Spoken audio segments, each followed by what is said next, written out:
Going to be episode 55, replacing your car struts.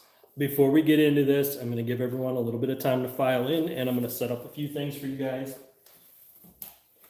Usually every podcast I got to set up a few things, so let me do that for you guys quick.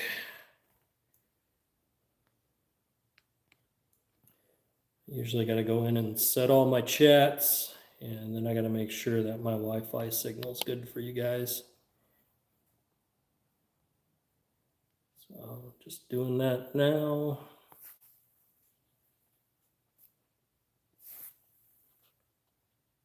All right. Looks good. All right.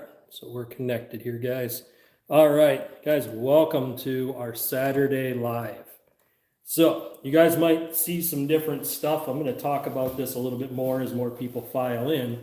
We're working on our merch, and I'm really leaning on putting out a store, but we got to get our subscriber count up before we can put in the store.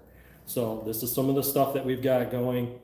Guys, again, thank you for tuning in on this Saturday. We're going to be replacing the struts in our Malibu, which is our 2012 Malibu LT. Now, I did talk about it a little bit in last week's video, that when you guys go to look for used cars, you want to find stuff that's had maintenance done to it.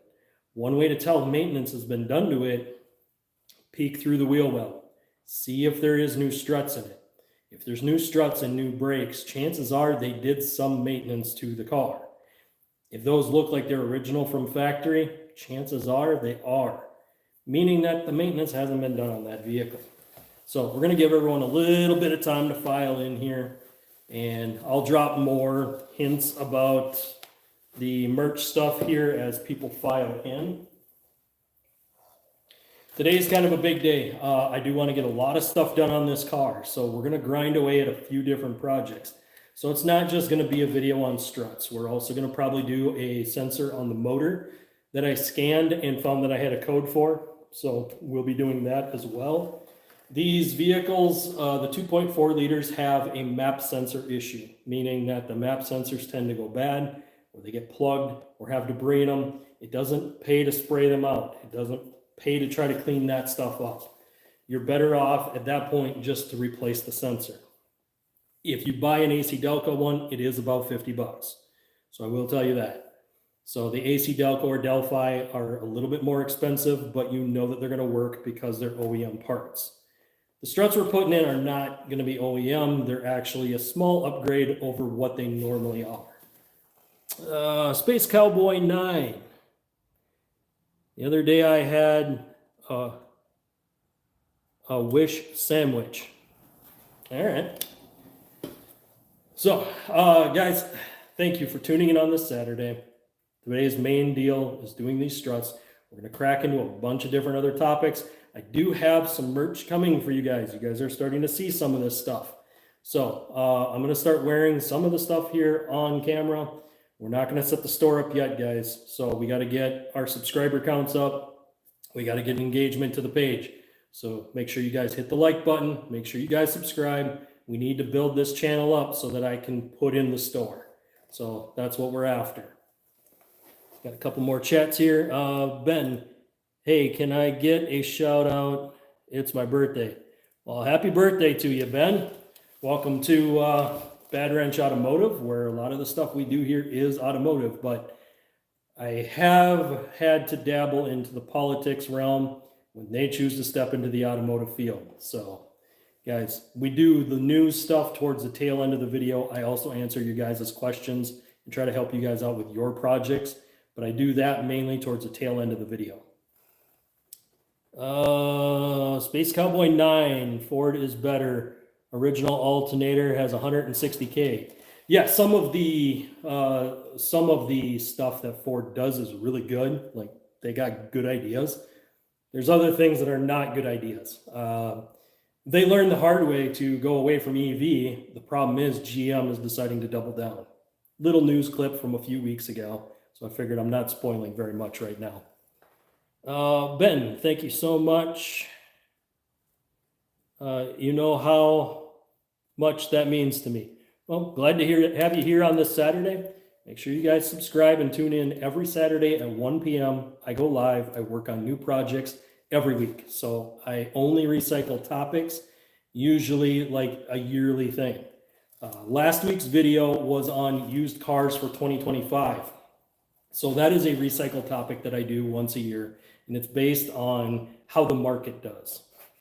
So, but for the most part, it's a new topic every week. We always come up with something different, some new aspect. There's quite a bit going on our Malibu, but we did vote to do a motor build on this channel. So we will be doing a motor build for the future.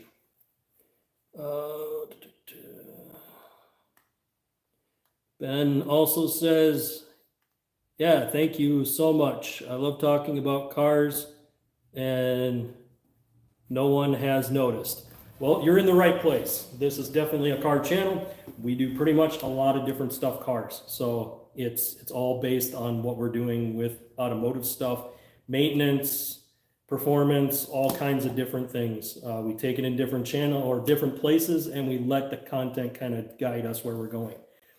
I'm going to give you guys kind of a sneak peek of what we got going here, and I'm also going to give you guys a rundown of where we're at currently in this project. This is a big project. We've done a lot to this car, and we have a lot more to do to this car. Unfortunately, I may need this car in about 4 weeks. Well, in that time, I've got a ton of work to do, and I'll show you guys here in just a bit.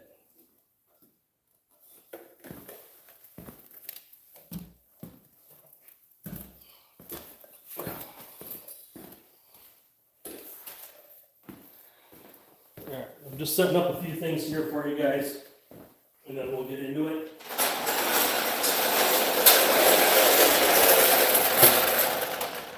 So I'm not going to give you guys a sneak peek.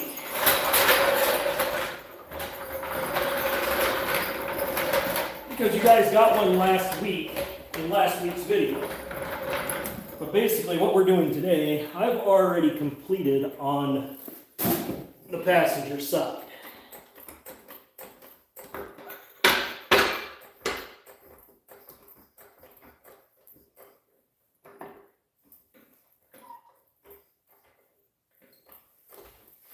Okay, all right, I'll get you guys in here now. All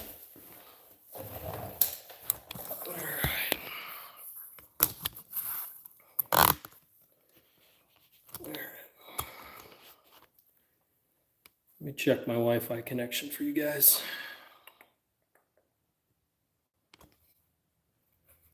Okay, it's looking good. All right, so here's where we are on this project. So what happened was this vehicle had hit a deer and destroyed the front bumper cover, all of the grill pieces, and now we're in the process of putting it all back together. Before we did that, we did a timing chain on this engine. So you guys noticed that video a few weeks ago, we did the timing chain. I got it all put back together. Everything's buttoned up. The covers are on it. But today, we're also going to be peeling that cover off because there is a sensor that's hiding underneath that cover. That sensor is a big problem. These vehicles have a notorious issue with a map sensor. The map sensor starts reading weird, and you have to replace the map sensor. It's in an easy location once you get that cover off, but you got to get the cover off. That's the problem. So we'll cover that when we get to it, but we're going to crack away at today's project, which is these struts. These struts are very rusty. One of them looks like they're about to blow out. And when they do, you lose a lot of pressure in the front, and it can actually nosedive the vehicle. You don't want that. I'm trying to keep this thing around, and I plan on using this for quite a while. So I'm going through and fixing everything that I see, and we're doing videos on each topic. The only reason I'm going to stack a few of the topics this week is in about 4 weeks, I need to make a road trip with this car. Well, when I road trip a vehicle, I want to make sure it's solid. And if there's anything hanging out there that needs to be done, I usually won't take that vehicle. I do have a few at my disposal. 2 of them have really bad fuel mileage, so I don't like driving them very far. I don't mind short trips to a nearby town. I don't mind, you know, a short little cruise around the area with them, but I really don't like taking them on long trips. Even when I make trips up to a much bigger city in the state I live in, I don't like driving those because the fuel mileage is horrible. Well, this thing gets 31 miles to the gallon. We fixed the fuel mileage issue in one of our videos, and we did the E3 spark plugs. And guys, I highly recommend E3 spark plugs. They work, they actually get better fuel mileage, and will slightly increase performance of the engine. Not enough that you're going to feel it, but you definitely will notice it in the fuel mileage. So this thing was averaging about 27 miles to the gallon, 28 if it was pretty decent. It's gotten up to 31 just by changing the plugs and putting new coils in. So I don't think the old coils were that bad. Hold on.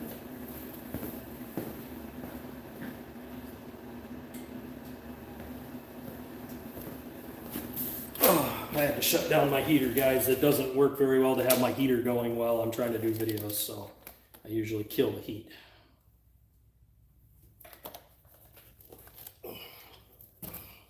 Guys, hit that like button.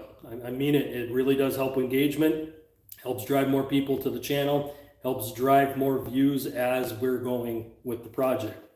You know, the more we get going, the sooner I can put in a store. This is one product that we are working on for our store.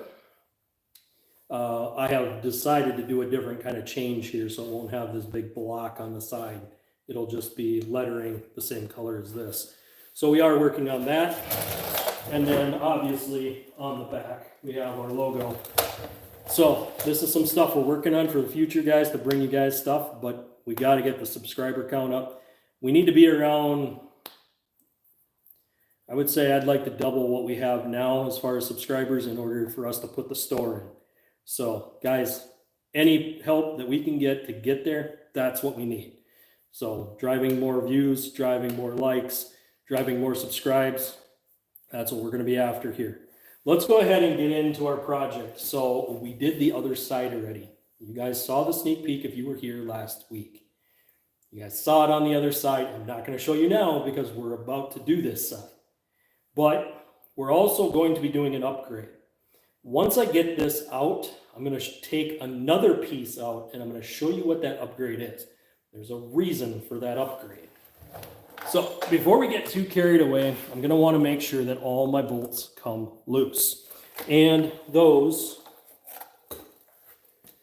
we've got a 13 millimeter for our bolts that are up on the top of the strut tower.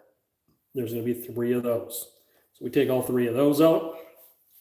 We've got 2 bolts that hold to the bottom of the spindle, or I should say the top of the spindle. It's what holds the upper suspension together. Those 2 are going to be, I believe, a 21 and an 18.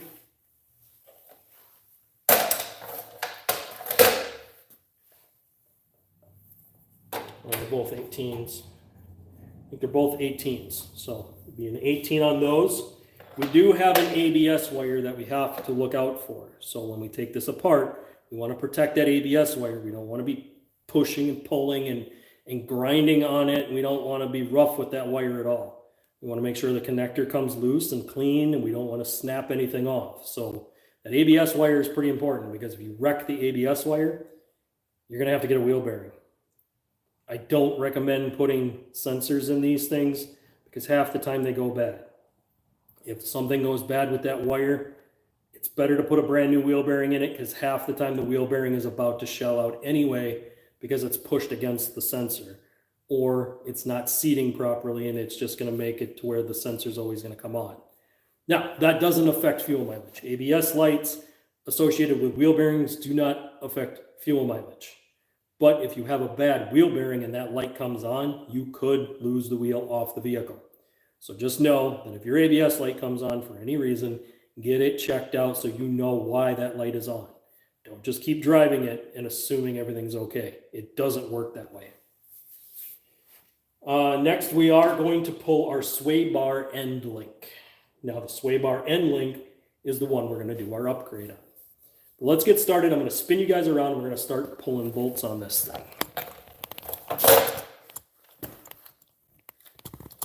All right, so here we go. We're going to start by pulling our bolts here, and we want to take this loose. Apparently I must have cracked a couple of these bolts loose already. So when you take this one off, this one has a spline to it. It holds tight as you tighten up the bolt. You have to wiggle that loose a little bit to get in there. And how you're going to do that is with a flat screwdriver. So just take a flat screwdriver, a couple of hits.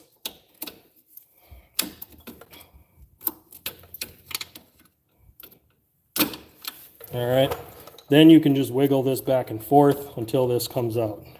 Now, some people will take and actually pull the caliper. We're not going to pull the caliper. We don't need to. Whenever you do repairs, it's better to not have to peel the entire thing apart and just go for the pieces that you need to take apart. Well, we have to take this brake line off because it attaches to the spindle. This is part of the spindle. Next, we're going to pull these bolts, and we're going to contend with that wire right there. So I'm getting you guys in a good spot that you're not in the way. I think I've cracked these loose. Yep. So here's how I do this. I live in the rust belt, guys. So when I'm dealing with rust, I always have to pound things loose and break bolts loose and spray them down to loosen them up. It's kind of how it works around here. It's just the way we have to do things. Okay. That one's fighting me, so I'm going to put a ratchet on it, and I'm going to loosen that up. Actually, I'll probably take that one off.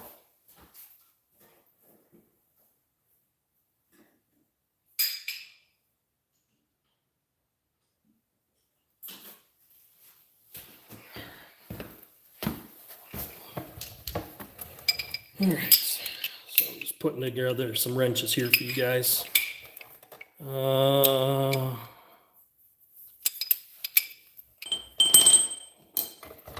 All right, we got another text in here from APM Auto.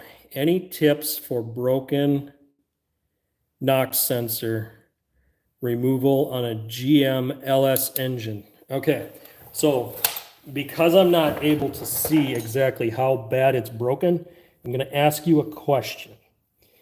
Is it broke to the point that just the threads are in there?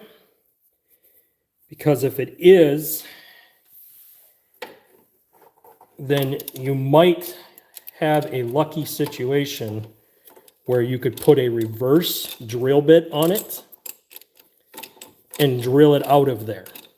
Now you'd use a much smaller drill bit that would go down inside the center of the knock sensor, but the reverse drill bit would drill into it and actually spin it out completely. That's one way I do it. You can use an extractor kind of the same way. If you can, like if there's nothing in the center, if the center's hollowed out for the sensor part, you might be able to use an extractor bit and just extract it out that way. Either way, your intake is going to have to come off.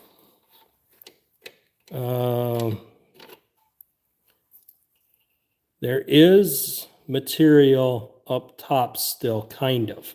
Okay, so if you have material up top, kind of, what you can do is if you can grab onto it, or if you have access to a welder, you can put a nut on top of it and weld that nut to the top of it and then thread it out. If you're going to weld anything to it, make sure you disconnect the battery so you don't have any arcing from the welder that could destroy a computer. Also, make sure that when you weld that nut on there, that you don't get any, like you have a good solid surface to put a wrench on it to turn it out. But then also use a crayon down on the base of the threads. Let the crayon melt down in.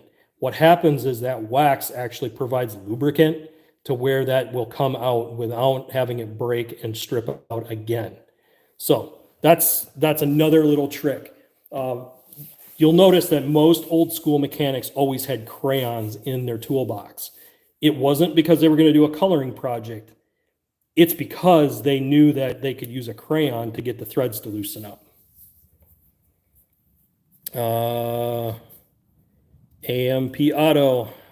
I was thinking about trying to make a groove with a chisel. They are newer sensors. Okay, yeah, the issue with doing that chisel idea is as you chisel it apart, what can happen is you'll actually press it in harder because it's going to chisel the material outwards into the base. So usually we'll try to weld something to the top and add lubricant down below to get it to thread back out. Now, if you do damage the threads, you can chase them with a thread chase, and you can do it that way, but that's not usually how I would normally do it, by chiseling it like that. We're newer sensors, about 10K on them. Haven't been in too long. Okay, so my next question to you would be, where are you getting your auto parts from? Because those sensors should not go out after 10,000 miles. If they're going out after 10,000 miles, you need to ask the parts store what happened, because you don't want to put the same quality parts in it and have it go out again. I'm going to talk about that when we do our map sensor on this car today.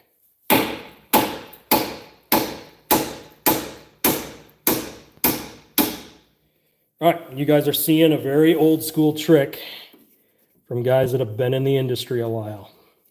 Again, I'm trying not to be rough with this wire.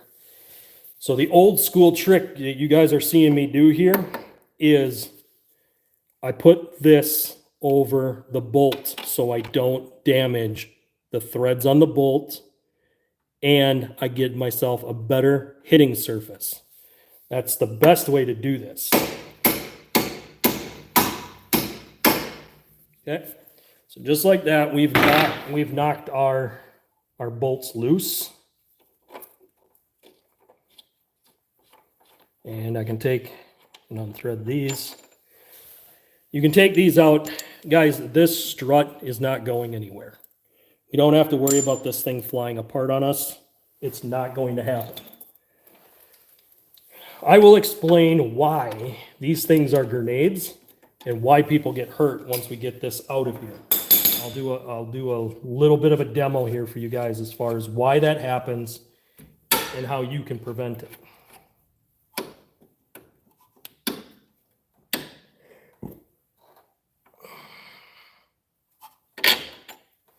Okay, so I always take and put my bolts back together. That way I always have them together. That way I know that they're good. This is loose, and I could pound this and get it to come out. The reason I don't want to do that yet is I would like to take the bolts out of the top of the strut tower first. By taking those out, it's going to allow the suspension to hang loosely, and you'll notice I also put a jack underneath it. Guys, let's cover safety for just a little bit. Anytime we do something that the vehicle's up in the air and the tires are off and rims are off, put jack stands underneath. Guys, I can't tell you how much safety is important. So I'm going to go into it briefly here. Guys, I had a workplace injury. I'm dealing with the after effects of it, but I do have permanent limitations in one of my arms because I was in a hurry. I slipped at a place that had wheel chocks, landed square on my elbow, dislocated my shoulder. I'm dealing with a torn muscle. So you guys will notice I might do things a little differently, or you'll see me favoring an arm. That's because of the damage done to that arm. Safety is important. I can't stress how much it means to just take those few seconds to put jack stands underneath something. If one of these cars fall on you, you're done. There is really no way to come back from that. And the damage that a car can do by falling on you can really kind of change your life forever. And surgery isn't always the answer, and sometimes surgery doesn't work very well. And that's kind of the situation I'm dealing with. But again, that's my little safety bulletin here, is make sure you guys use jack stands. All right, so we got a few more from APM Auto. They wanted to spin inside themselves when I went to remove them. I tried to remove them and ended up breaking the top half off. Okay, so do you have enough that you can get a vice grips on it and twist the vice grips to get the threads out? If you don't have enough, I would suggest put a nut over the top, put a weld in it, weld it on nice and solid, and then use a wrench to get it to come off. What happens is when they sell these, they put a bunch of Loctite on them. When you guys tighten them down, what happens is the Loctite jams it in there. And the next time you go to take it out, it breaks. That's normally what happens there. I'm unsure if he over tightened it or what happened. They only need to be 15 foot-pounds, LOL. Yeah, they don't need to be in there very tight. And again, if there was Loctite on it, that explains a lot of what's going on with your situation. I knew a kid that had lost his life about the age of 18 working on a Jeep at home. RIPP. Yes. Condolences go out to him and his family and to you. Guys, safety is important. You guys always, always, always place jack stands. Do everything you possibly can to be as safe as you possibly can. Don't assume that the vehicle is secure until you know it's secure. All right, so we're gonna get you guys in here so you guys can see this strut tower. This is a basic strut tower. I'm trying to figure out a tripod setup that lets you guys see. I really got this thing high up in the air, so it's kind of a pain. This is not my normal setup here. I normally got different tripods for this, but I'm trying to do things differently here.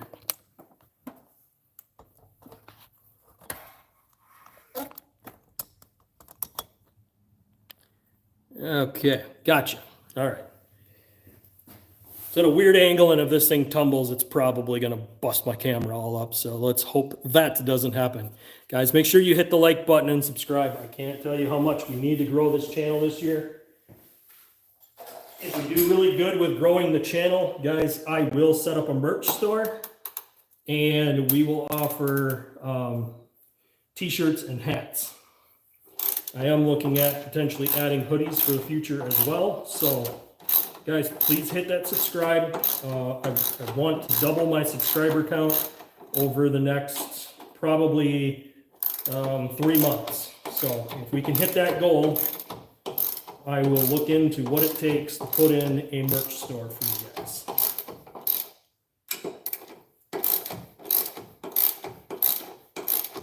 Three 10mm or 13mm bolts here on top. And this is meant to hold the strut in.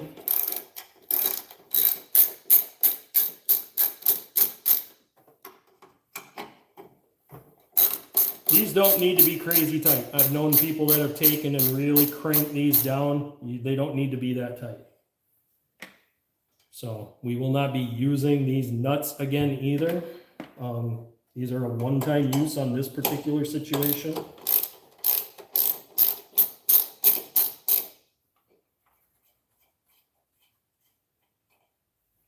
I will put those on the strut once we get the strut out. All right, next we get to go back down underneath because we're pulling this strut out finally. All right. Guys, we got 13 of you in here. Please hit that like button. Let's get the engagement up so more people get to see this video today. It really does help grow the channel. And it's important for us to be able to do this, to be able to do more projects for you guys. And we do want to set up that merch store. So please help engage and help push this content.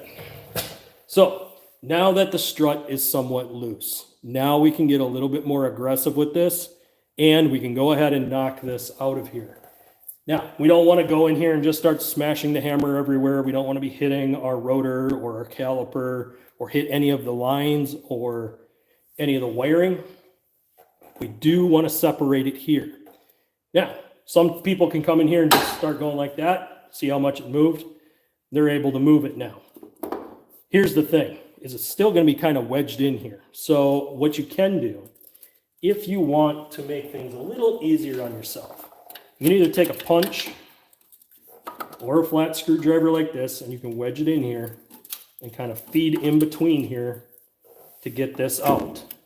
Now, when you're doing this, watch your lines. Watch your ABS wire on the other side that you're not pulling your ABS. Make sure you watch this brake line. Don't let this just swing out and put pressure on those lines.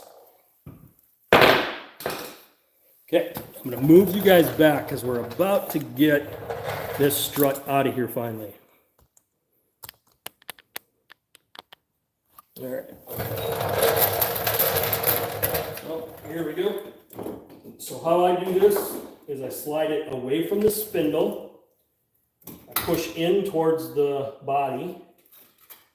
And then I come out and down towards the back like this. All right, so I'm going to show you guys just how ugly this thing looks from being in the car.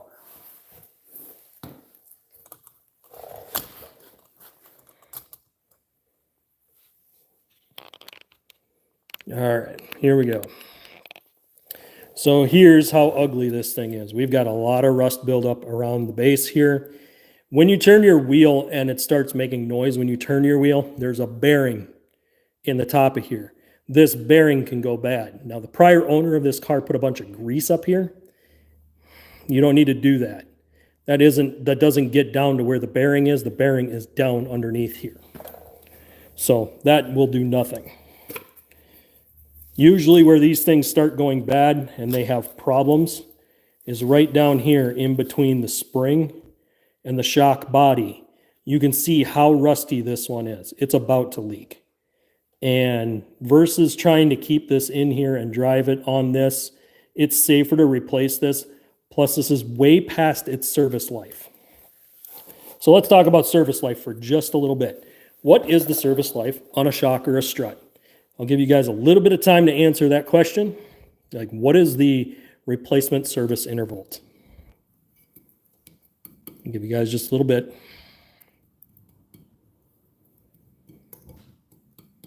How often are you supposed to change these?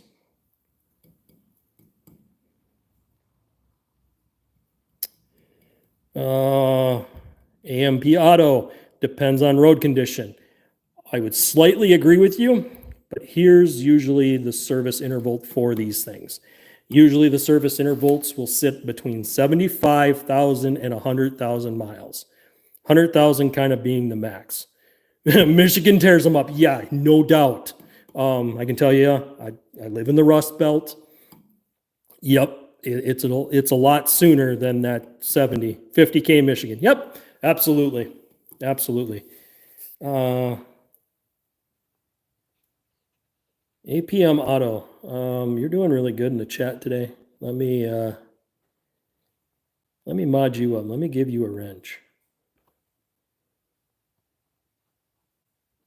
All right, everybody say hi to the new mod, APM Auto. So everyone say hi to him. He's really been engaging with the chat, and he's really dropping you guys some very useful information here. If you live on bad roads, for sure, normal operation, 75K. Yeah, normally 75K would normally be about the range. If you don't drive on super aggressive roads, you could push it to 100. But when the tires start to chop, usually your struts have already extended past their service life. So, and especially if you put new tires on and then they start chopping right away, that's a good indication you have bad struts. I've seen OEMs go 150K. Yeah, I've seen OEMs go a long time, but I've also seen it to where they just start chewing up tires too. It gets to be really bad. Should you trust a strut from a salvage yard? This is from Shane Young. No, guys, never buy these things from a salvage yard. Most of the time, they're going to be half damaged or almost completely used up already. They're super cheap online. You can get them on Amazon. You can get them on eBay. You can get them from an auto parts store. Stay out of the salvage yards with these parts. These are really, really hard suspension parts. They take a lot of damage and a lot of abuse. You're better off putting new in than trying to put a salvage yard part in. Amazon is really affordable. Guys, I bought both shocks and struts. Right there, that pile was less than $200. It doesn't pay to buy one from a salvage yard and put it in. Even if the salvage yard gives it to you for next to nothing, half the time they're going to be used up. APM. It depends. Generally, I wouldn't go used. Yeah, on these, I wouldn't. He says, unless they were like new on the vehicle, hard to trust most yards. Yes. And the issue is you don't know, especially if you live down south, the shocks and struts won't look this damaged. They won't be all rusty. If you own a Maserati, maybe get used. If you have a Maserati, you should consider selling it. The labor cost and just the maintenance on it is just insane. And they're really, all right. Let's get into this, guys. All right, we got 12 of you in here. Guys, come on, hit that like button for me. I'm about to drop you guys a very piece of solid information when it comes to exotic cars. Hit the like button. Guys, I need to see 4 likes. Let's get it up. You guys get it up and I'll explain something to you guys about luxury cars. And yeah. So, when talking about this, I'm gonna give you guys time to get those likes up. We need to get up at least 4. And then I'll explain the issue with luxury cars. So, when we're replacing the struts, where is the spring pressure? Where is the potential for getting hurt? We're going to cover this real quick. So most people think that this thing is just a grenade and it's going to send parts flying in every single direction. It will not. There's only there's 2 directions that all the force will go with a strut. We got APM Auto strut replacement was $3K. Everyone smack that like button. Thank you, APM. So, spring will only release in this configuration up and down, meaning that when you open that top bolt, the only place that you're going to have any kind of momentum is going to be like this. So as you take that bolt off, the spring wants to shoot outward. As it shoots outward, if you lay this down on the ground, guys, we've seen the videos where people lay these things on the ground, they put the impact on the side and they step on the spring. All you're doing is stabilizing the spring. You're going to send this top hat flying and the strut flying in the opposite direction because the spring is loaded like this. As soon as you take that nut off, it unloads like this. So you can easily take these apart without getting hurt. And oftentimes I don't use spring compressors. If I need to take one apart because I'm going to get rid of it and I can't have it loaded, I have a way to do this without getting hurt. But you need 2 people to do it. Don't do this by yourself because one person has to hold the strut. They have to lock it in on the bottom so it doesn't wiggle just in case, because you don't want to have it wiggle and then it does shoot. Again, it will only shoot in these directions from the spring. It can't shoot to the side. This will not unload left to right.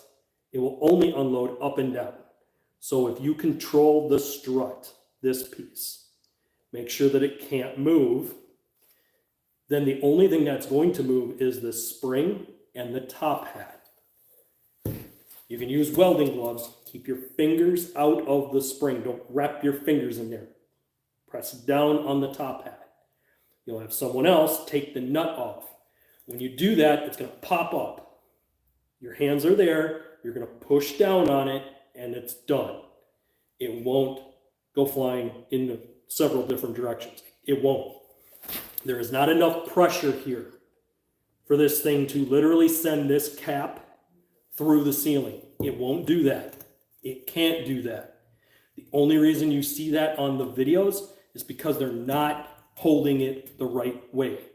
They're not securing it before they take the nut off. Do not use a ratchet. Use an impact to take that nut off if you need to take these apart for any reason. Now, the reason I do complete assembly replacements, so I don't have to take these apart.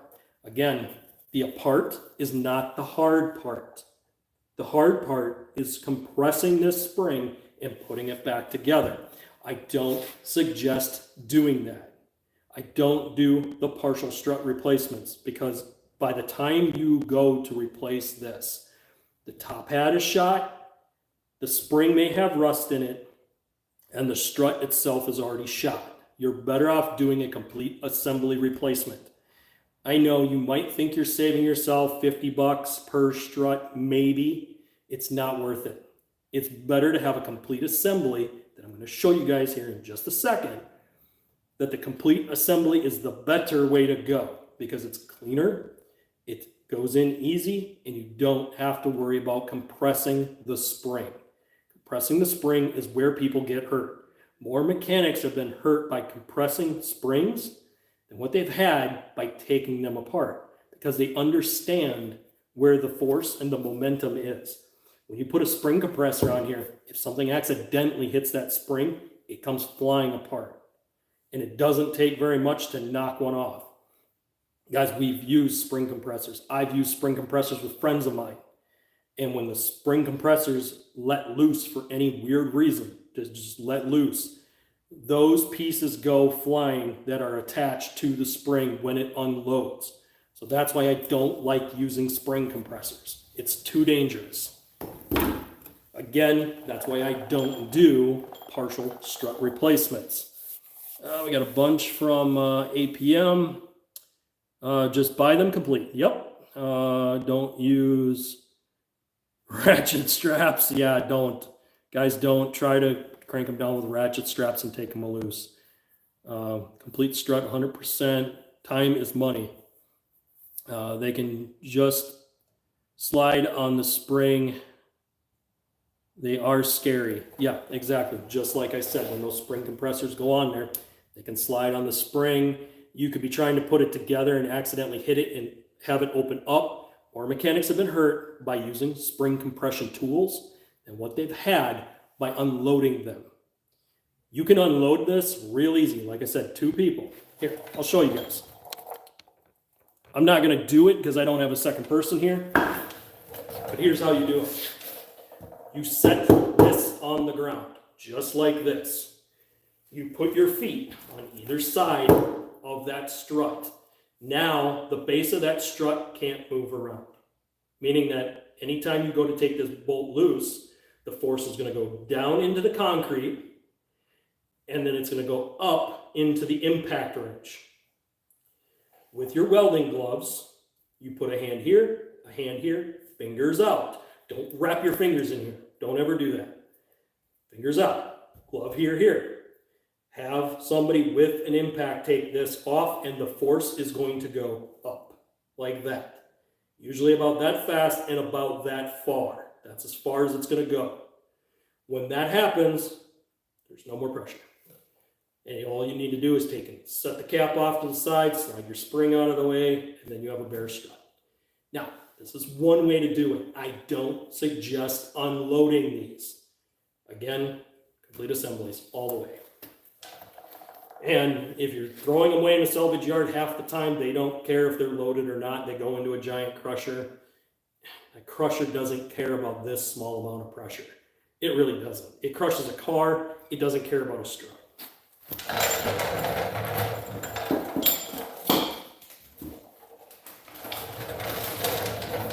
Here's our new one, guys. here's what our new one looks like.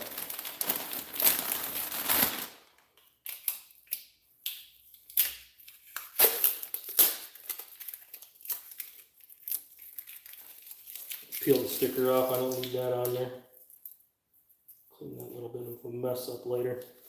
Alright, so here's our new strut. Brand new, no rust. Really good shape. All the boots are where they need to be.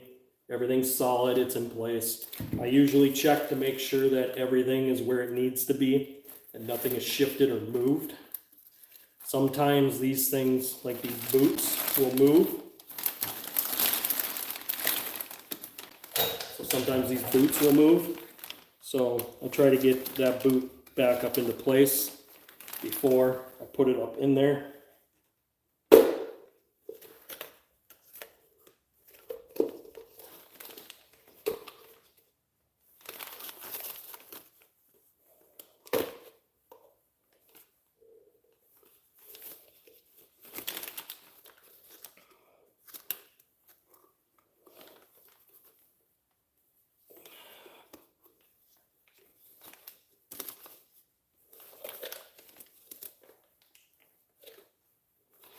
Okay, now we got that boot back up in there. If you don't put that back in there, what happens is that shaft for that doesn't have any coating on it. It's not painted.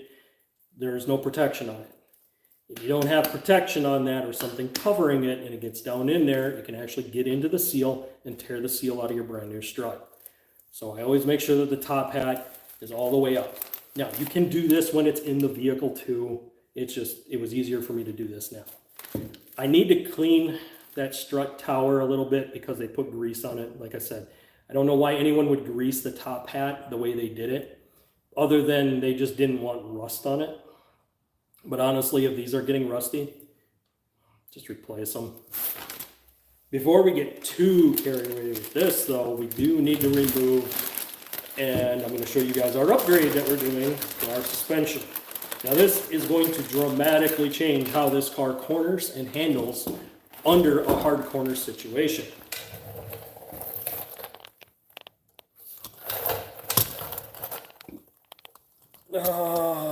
8 p.m. I'm about to try the knock sensor. I will have to let you know how it goes. Luckily, it's on my own vehicle and not a customer's, so I can experiment with it some. May have to take a valley cover off though, LOL. Yeah, you might. I think that valley cover will probably have to come off.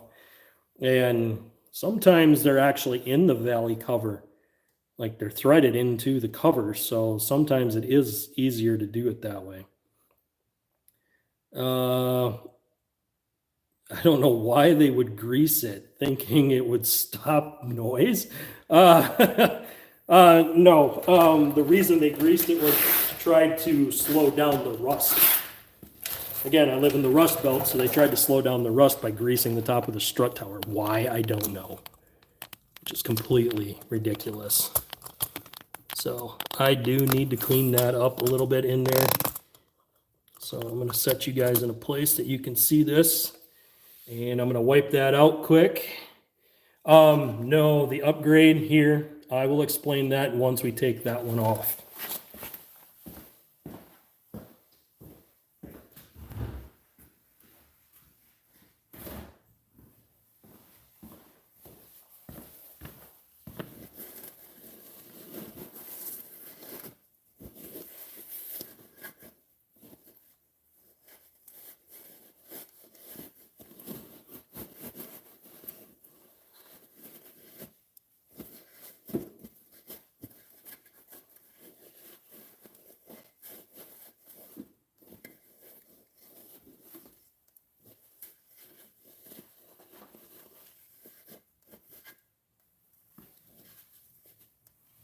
Okay, I'm just cleaning up my towels here a little bit. Not getting super carried away. Just knock it down a little bit. Make sure this is wiped clean. I'm not going to get super carried away with it. I also wiped this tower that had a bunch of grease on it just from them greasing the strut.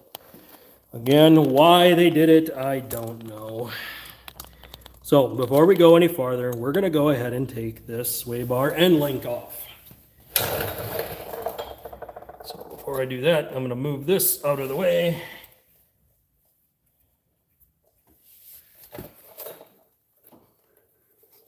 Okay, so on the other side, I did not attach my sway bar end link because I knew I needed to pull this sway bar end link up so I could unthread this off of the sway bar on the bottom.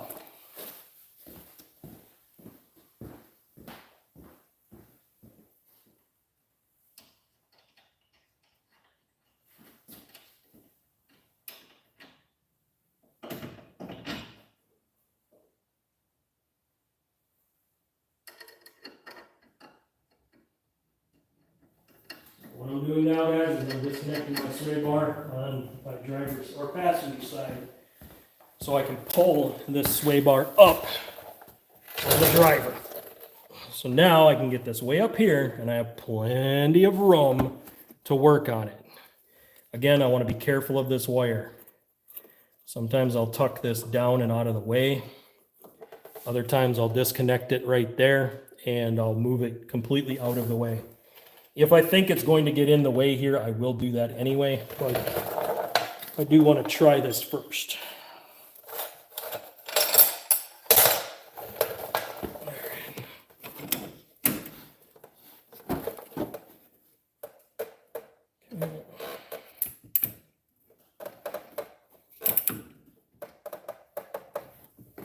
Okay.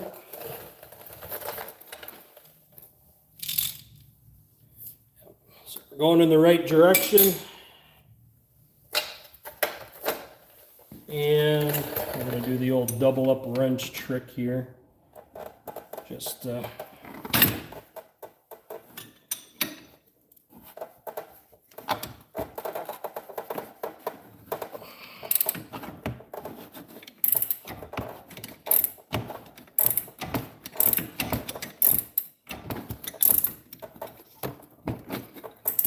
right, so now I'm about to give you guys a little bit of useful information here. These struts will wiggle. These will spin.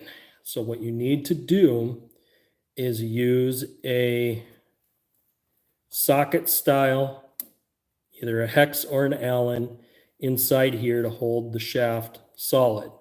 Then you can use the ratchet to take this off.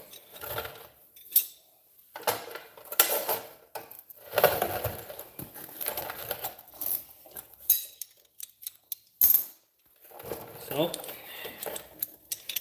this is my setup right here. This is my torque bit that I'm using. This is a T40. So T40, and this goes on the inside. For this, it would be the inside of here, but we're doing it in there.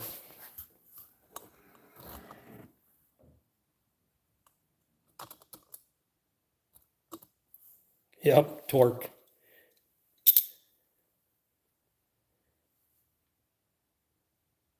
Yeah, AMP or APM. Yeah, it's either a torque or it's an Allen.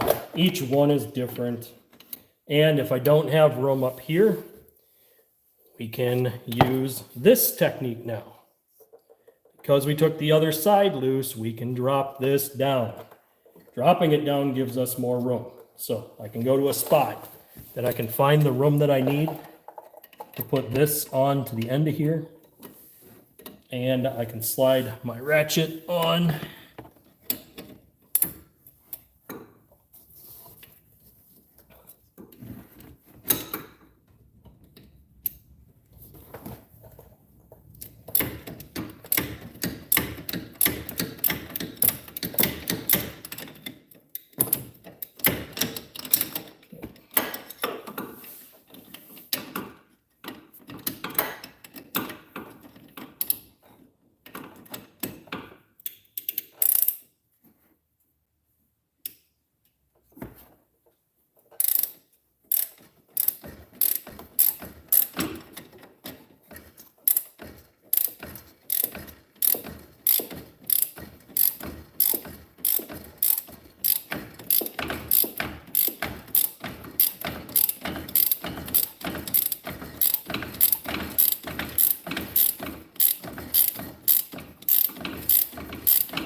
Simple as 1, 2, 3. This is off in my hand.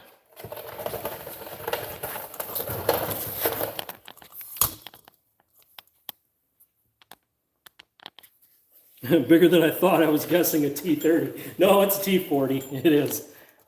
Yeah, each one is different though. Each sway bar end link is different.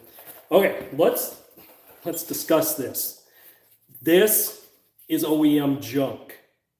This does not hold up well under heavy cornering. Meaning if you throw your car into a corner super heavy, what can happen is you can snap these. This is only plastic. There is no metal through the center of this. If you guys want me to cut one of these open to prove it to you, I can. But there's no metal in the center of this. This is all plastic. The only thing metal is right up here at the socket. Even the main socket itself is plastic. It's just this piece that's metal. These are a poor design. They are not safe to use. I don't recommend these. If somebody said, well, you got to put it back to OEM with the GM stamp on it, I would say no, because these do not add any kind of stability to the car. They more or less lightly hold the sway bar into place. If you pitch it in hard enough, you're going to stress this and cause it to snap, bend, or twist. They are for sure plastic. Seen broken ones on wrecked vehicles. Yeah, it's common that these snap during a wreck situation. They also have been known to snap during a hard acceleration into a corner. What happens is when that happens, the vehicle suspension unloads and you lose control of the car. This is stock junk. Don't ever use this.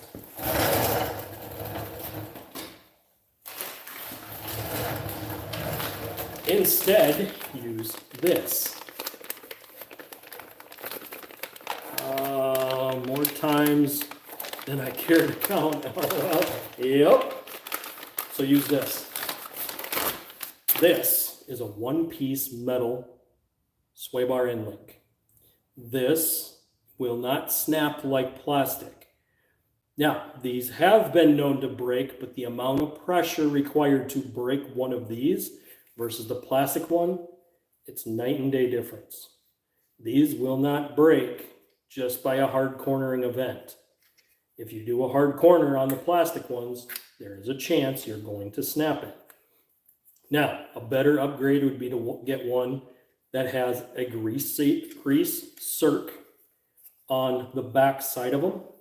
But there is a spot on this car that the grease circs would probably get in the way. That's why they go for the sealed style here that you cannot grease. Again, this isn't a super duper awesome upgrade. It's a minor upgrade. But the minor upgrade is a peace of mind well worth having. And that peace of mind is to know that this isn't going to snap if you decide to go into a corner fast. And I'm not saying people are taking their Malibus out and driving like they're race cars, but if you've ever been in a major city, you know how people drive. And I've seen people corner way too hard on a highway situation on those plastic, stupid end links. Again, not the way I would do it, not what I recommend. If you're in there and you're doing this kind of project already, why not upgrade? Why not push it a little bit better, get yourself a little bit better product, and go with that? All right, we got a couple chats here from 8 p.m. by Mod. He said, they must work great in winter, LOL. Was in a vehicle that had a broken link. We hit a bump, went up on two wheels, lost control, and rolled a few times. I wasn't even driving. Excessive speed didn't help. It was a metal link also. Okay, so let's cover metal links a little bit. What he's describing is a very rare situation. APM, tell me if the link was old. Like, was it at the point of replacement? Because I got a feeling that they weren't new. When you live in a rust belt like I do, like APM does, you run into a situation where these things will rust, and when they rust, they become brittle. And when you corner hard or you have a hard braking situation, it can stress it at the point where the rust breaks loose and the rod does come apart. Now, the plastic one would kind of help with that, but the amount of risk that you take going into a corner hard on a plastic, that's not worth it to me. Now, I know where this car is going to go. This car will not see winters ever again. I'm not going to drive it in the winter. It's not a winter car. It doesn't do well in the winter. When you live in a rust belt, you'll drive a four-wheel drive. It's what we do. So we have our four-wheel drive vehicle, which is Crimson Vortec, which we're doing the motor build on that you guys voted on probably about a month ago. I do need to get that motor yet, and because I haven't gotten the motor yet, we're still working on the Malibu. But if I'm going to take my time to replace components, then I'm going to upgrade the ones that I can possibly upgrade at the time of doing it, especially if it isn't going to cost me that much more money and I don't have to worry about this snapping like plastic tends to do, especially if it gets super cold. I think it was probably old and rusty, had to have been. I am sure it broke when we hit the bump. Crazy situation for sure. It was a 03 Grand Prix. Yeah, so if it was on an 03 Grand Prix and you're in the Rust Belt, you could have had a whole bunch of different stuff happen with that car. You could have had rusty strut towers, bad struts, you know, the end link. Again, these end links do matter, and if for some reason they break, you lose control of the vehicle because it doesn't stabilize the left and right side of the vehicle. That's what this does. So when you go into a corner hard, that sway bar levels out the vehicle so it doesn't roll or pitch. And that rolling and pitching is what can cause you to get into an accident. And especially when these things go bad and you're cornering really hard, what'll happen is as you go into the corner, momentum wants to lift the front of that vehicle up on the inside of the corner. So it wants to shift the weight away from the direction you're turning. And when you do that, that's what causes you to lose traction and can cause you to lose control. That's really what happens on a sway bar. Now, these things can cause other issues if they break. They can go into the tire and cause the vehicle to catapult, which is similar to what the situation that APM was talking about. He said, I was in high school at the time. Car was about 7 or 8 years old, probably original links. Yep, I would assume that. Probably saved our lives because I told the driver to slow down. We were one roll away from hitting a culvert. That's a rough way to go. Yeah, in high school, I was riding with a friend coming home from school, and he decided to accelerate hard coming out of a town. When he got out of town, less than a half a mile away from town, there was a major road. Somebody stopped on the major highway to make that corner, to make that turn to the left. His brakes locked up when he hit the brakes, and he started skidding right towards the back of the pickup. And because that brake stayed locked up, he fishtailed around the truck, came around, and as soon as his passenger side tire hit the gravel of the shoulder, it spun the car around and slammed us down into the ditch backwards. I was actually fishing my fingers through the door seal and holding on to the pillar. Had we rolled it, it would have shattered my arm into a million pieces. So, yeah, that got to be a scary situation. So, yeah, I can't imagine the rolling part of it. Never put one upside down, but I've done enough stuff that I probably should have put one upside down, but I didn't. So, plus, one of my other jobs, I drove a dangerous piece of equipment that they're known for tipping over. Luckily, I never tipped one, but I can say on both hands how many times I probably shouldn't have went home that night. Again, I got out of that industry, but I still deal with hazards in my main job. This isn't my main gig, guys. I do this for fun. I do this to help build and give back to you guys, give you guys knowledge and education on automotive stuff. I've been turning wrenches since I was 13 years old. I've been in this a long time, and I've done a lot of different stuff. So it isn't just doing suspensions. It isn't just motor stuff. I've rebuilt engines. I've torn them down. I've increased horsepower. I've done performance and tuning, all this other crazy things that we used to do with sports cars. And yeah, because we didn't hit the mile marker, I'm not going to talk about Maserati, guys. I was going to talk to you guys about exotics, but I need those likes up. And this doesn't just apply to Maserati. This is any exotic cars. The first officer on the scene didn't think we were the ones in the vehicle because we were all standing. Luckily, the car landed on its wheels, still ran and drove kind of. It's crazy. Started pretty young myself, but haven't been in it as long as you yet. yeah, I've been in it a long time. I've built quite a few vehicles, built 2 Mustangs from the ground up. I've played with different Camaros, Firebirds. I've raced a bunch of stuff on the street. I've done all that stuff, guys. I chose to get away from the street racing scene because I wanted to be able to provide a living for my family or my future family that I didn't even know I was going to have yet. But I knew I couldn't do that if I was serving a jail sentence. And I got out of the street racing game, stepped away from it. I just knew it was not the right direction to go.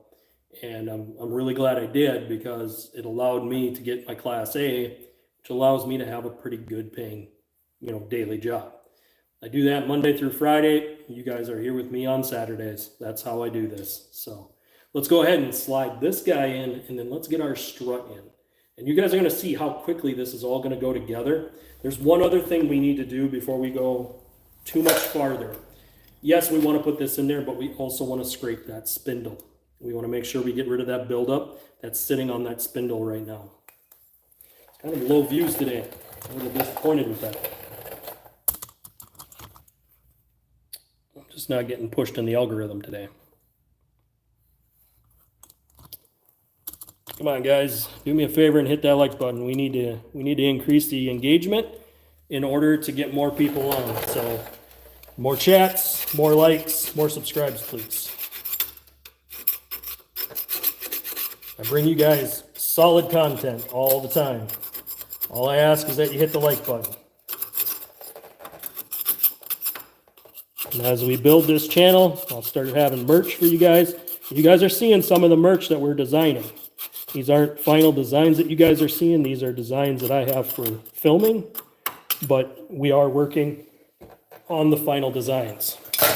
So now that we've scraped our spindle, we've gotten this surface cleaned up. You don't have to get this perfectly clean, but you do want to get rid of the buildup on the back side here, because usually there's a bunch of crud that gets built up on this back side. And you want to clean this surface here. That way it slides in. Both the front and the back side of this need to be clean. Next, I'm going to go ahead and drop my spindle in, or my, not my spindle, my sway bar end link. Here we go.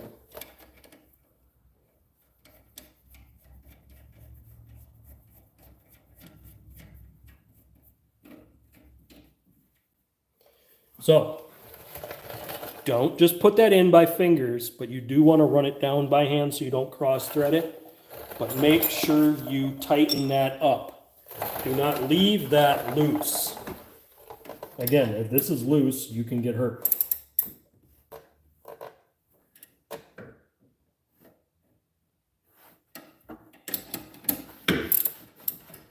Okay.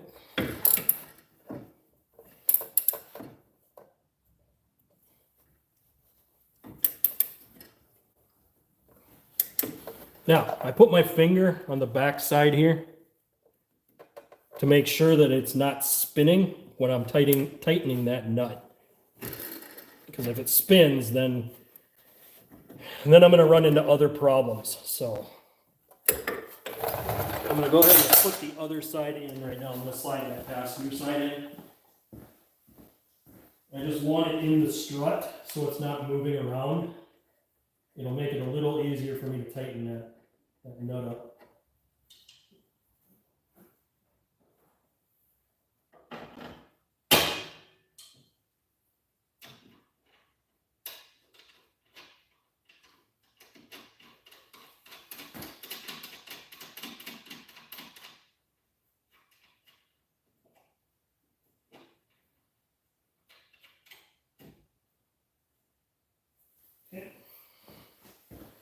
So you might have asked, why did I connect my passenger side now at this point? Well, I connected it so I can tighten this one down here before sliding the strut in. I'm also going to need to push this back and out of the way when I go to put this strut in. Otherwise, it's going to be in the way, and I won't be able to get the strut in without hitting it. So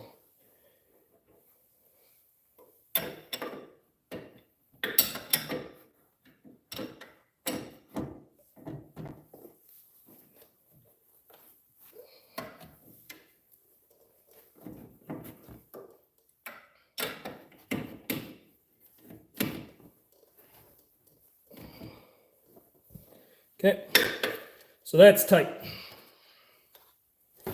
Next, we can go ahead and slide our strut up in.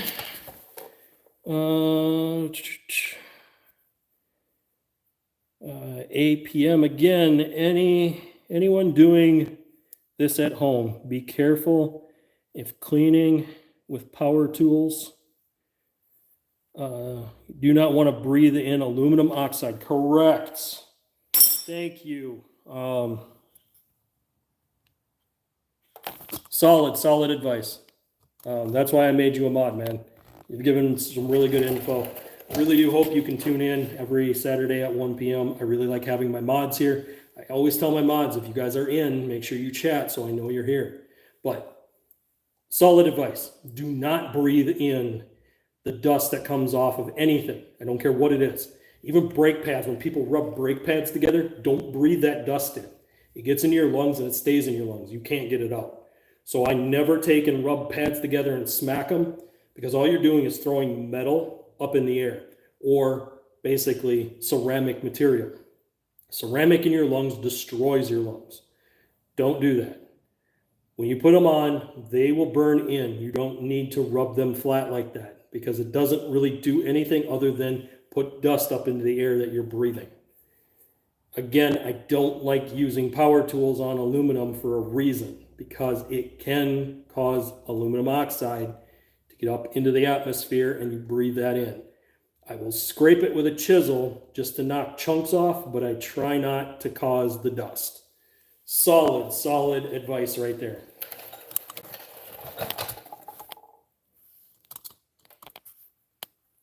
All right. Well, guys, it's been kind of a slower day so far. We haven't had a lot of people tuning in so far. Guys, please hit that like button. One like is kind of low for what we're doing, guys. I'm giving you solid advice. I'm giving you guys a lot of tips on how to do these projects at home. Again, we do this every week with a new topic, and we always do this at 1 p.m. Central on Saturdays. All right, so next goes in the strut. You guys are going to see me fish this in, and I'm going to put the bolts in the top. Once I get the bolts in the top, I will then show you guys what the top looks like with that in there.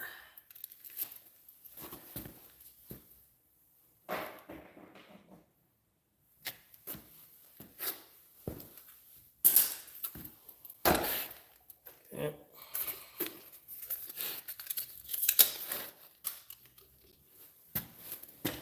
So, the easiest way to do this is to slide in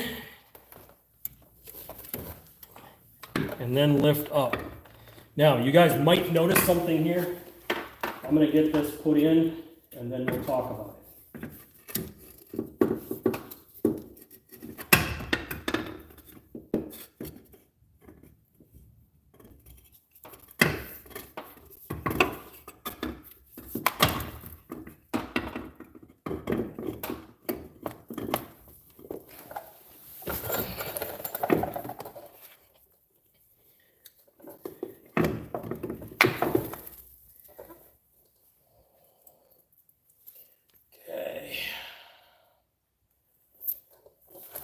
Clear that our struts are not clogged where we need them to be.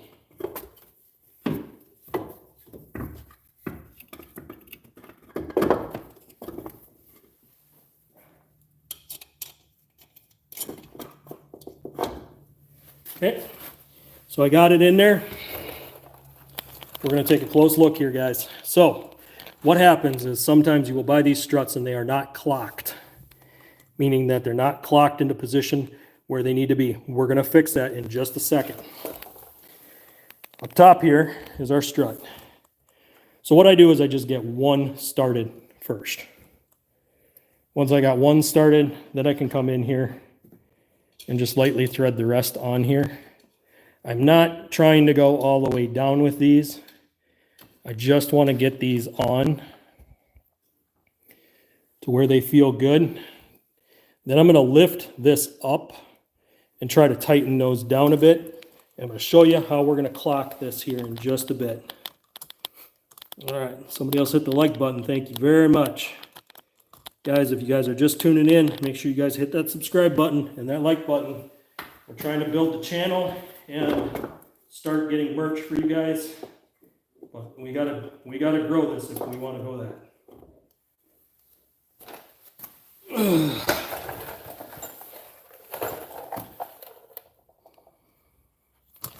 For all the new people tuning in, this is what some of the merch is looking like that we're working on. So this will be a little different design. So we'll change that up a bit, but here's the back. So we're working on some merch for you guys, but in order to do that, we got to build the channel. We got to get some subscribers going. We got to make sure we got the engagement every week. More chats, more likes, more subscribes is how we're going to do that. So we're trying to give you guys solid content every week, and I use my mods to kind of help monitor chat, and also they give ideas. You know, sometimes they say, hey, while you're there, can you do a video on this? And I do those videos to kind of help you guys out. So, all right, next we're going to deal with clocking this thing. All right. So most people at this point would freak out going, I got the wrong strut. It's not in the right position. Guys, this is not hard to fix.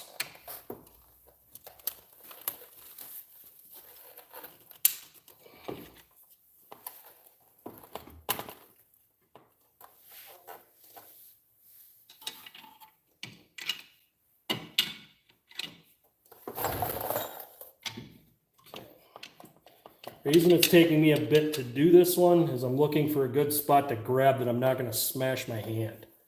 Because it does take a little bit of force like that to turn this. Again, I wasn't trying to damage any wires.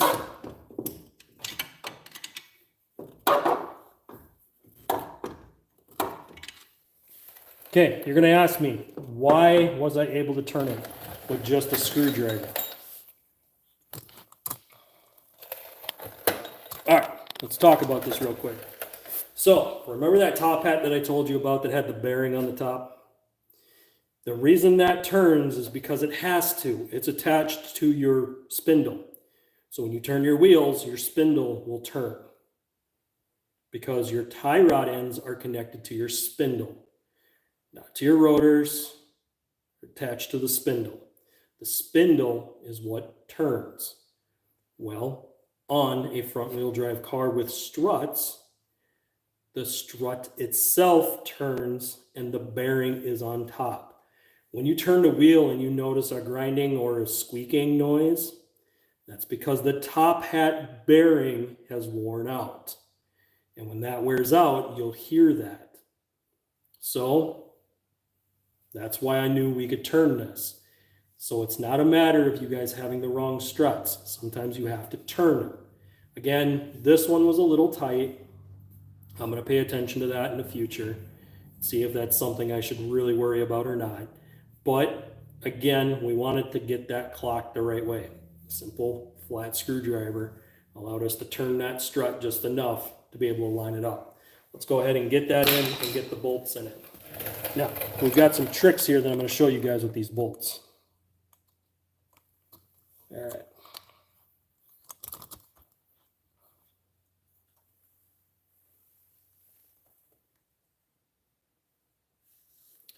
Uh, 8 p.m. How often do you go live? Every Saturday, guys. Every Saturday at 1 p.m. we do this. This part is way easier with 2 people, but certainly doable 1 person. Yeah, you guys just saw me put this in 1 person. So how I did that was I reached my hand inside there, lifted the strut up, and then I put a single nut on top of that strut. And that was just to get it in there. That's all it was. So what you could do is you can always run those 3 a little snug before you turn that to clock it the right way. But yeah, I go live every Saturday at 1 p.m. Central Time. I do that to kind of keep the schedule the same. That way you guys know when to tune in. Plus, it kind of helps the channel grow as well.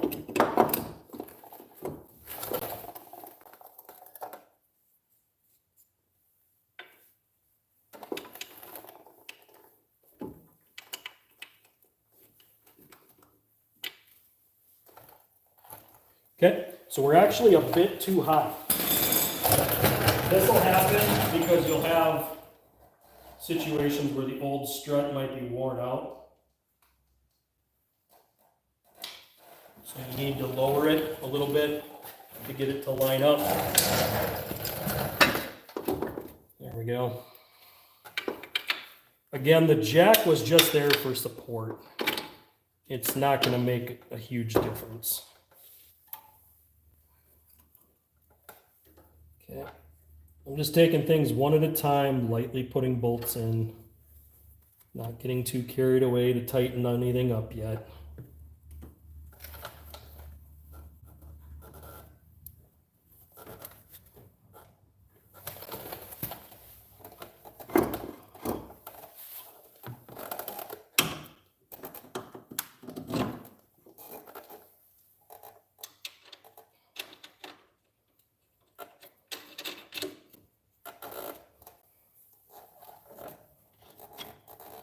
All this stuff so far is just loose by hand.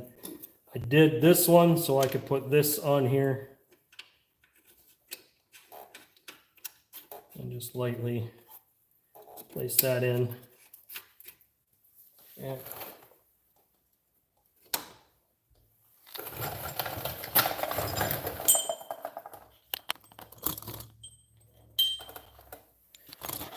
All right, we got one more to slide in here on the bottom. I'll bring you guys to this side. You guys haven't seen this side very much. Okay.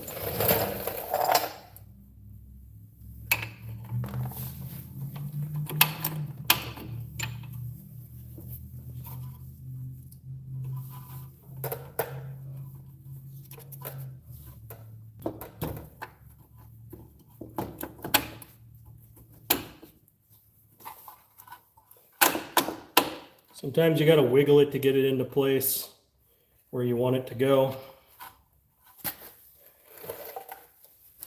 Before I get too carried away, I like to make sure I can get my wrenches on here, that it's not in the way of any lines. Because if I need to turn them, I can turn them now pretty easily, where once I start to tighten these down, they're going to get into a position. Like this one is in the way of that brake line.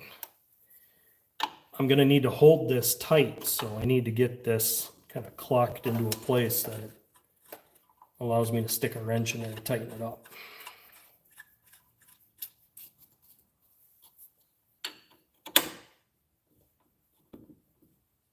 Okay.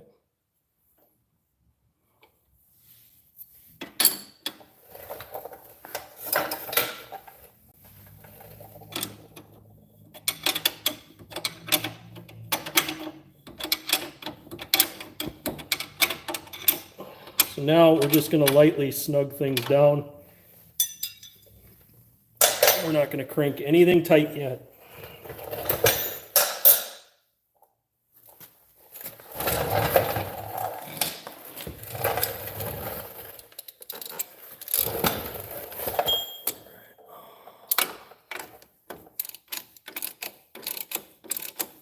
So, just bringing things down, light pressure.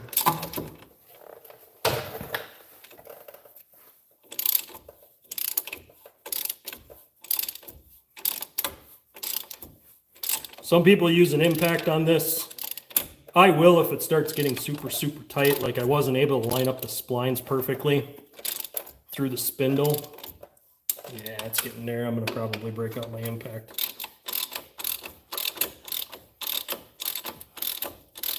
I'll get it started with the ratchet though. Yeah, that works. Alright, so next I want to go up top. And I definitely want to tighten down the top of that spindle, or keep calling it a spindle. Darn it, must be tired. All right, so I want to tighten up the top of this strut. Now that everything's attached, now is actually a good time to go ahead and tighten that up.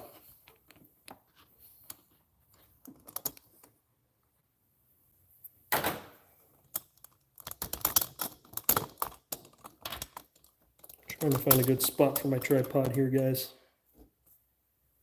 Okay.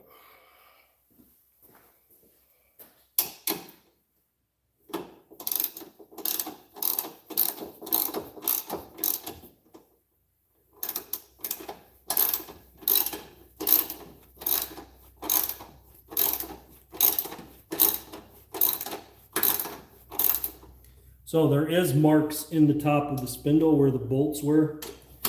And I will try to line those up to where they were prior to taking it apart.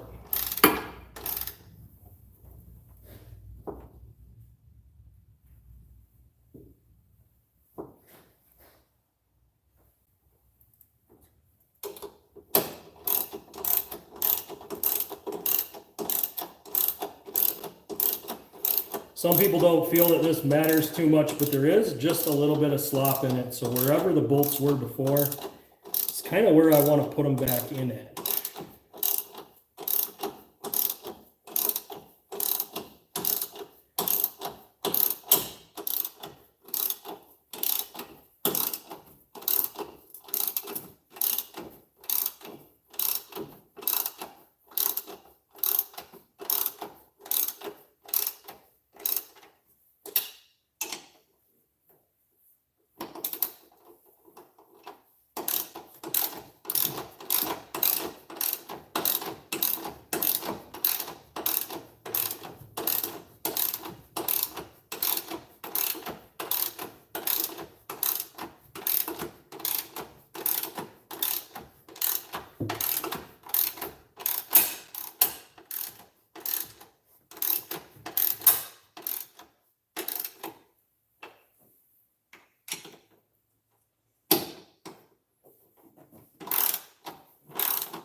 So oftentimes these are lock nuts, meaning that these go on tight.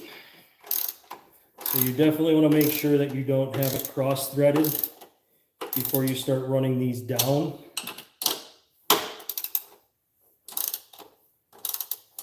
All right, so we're going to go ahead and tighten these up because I don't need to loosen these up at all.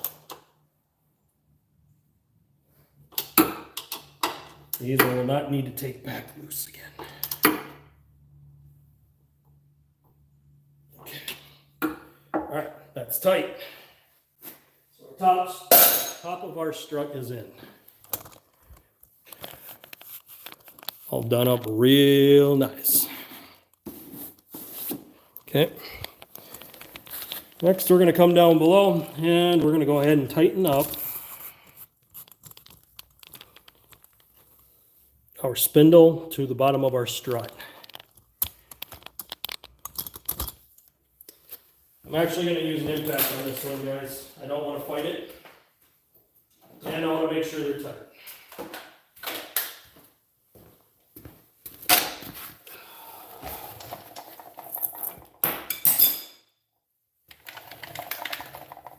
That being said, make sure you know how tight your impact goes before you just go cranking these on with an impact. You can damage these. Also, you may need to turn the wheel.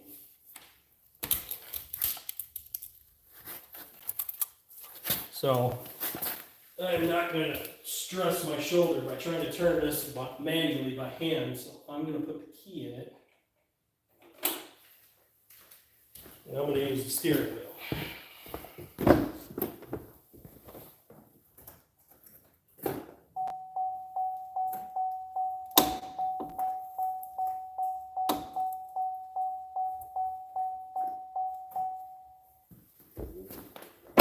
Okay.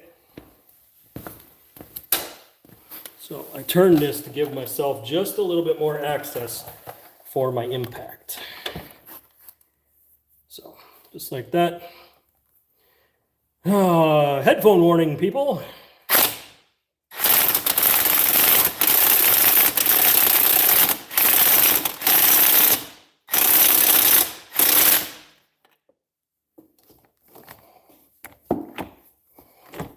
All right, I'm going to move you back just a bit. Again, this might be a little loud for you guys on microphone.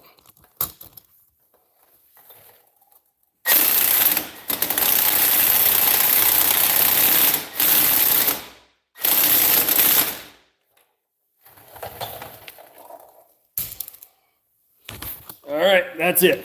That's all I needed that for.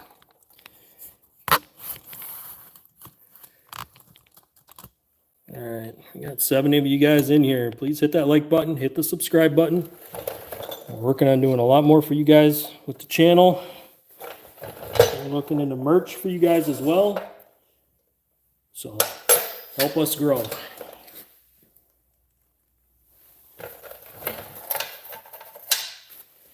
Okay, so we have a 10mm right here. This has to get tightened down because this holds your brake line in. It has to stay flat. There's a spot that it slides into, a little notch. So we're going to hold this into that notch. Right here, this notch goes into a hole right here on the strut. So press it down, press it into there. And then once you have it positioned tight, take and tighten that up.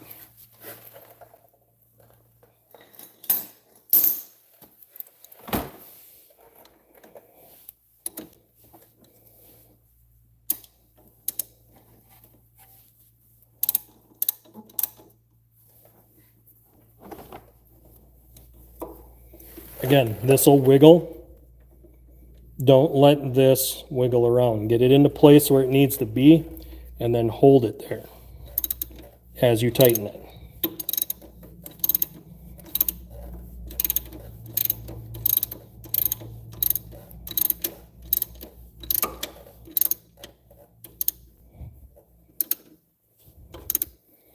Okay, so we're close. Now, I always verify that it's locked into place where it's supposed to be, and then I can tighten it down.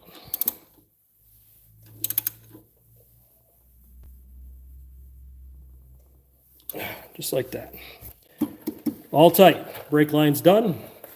ABS line is in. These bolts are in. These are tight. We still have to tighten up our sway bar and link.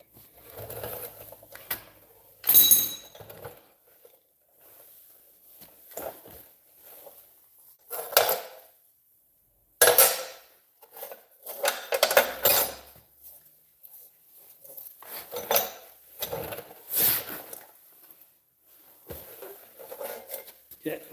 I'm going to do that with my 18 millimeter wrench. And I'm just going to go in here and snug it down. So it's snug at this point, but it's not tight. We can't call that tight. So in order to get there,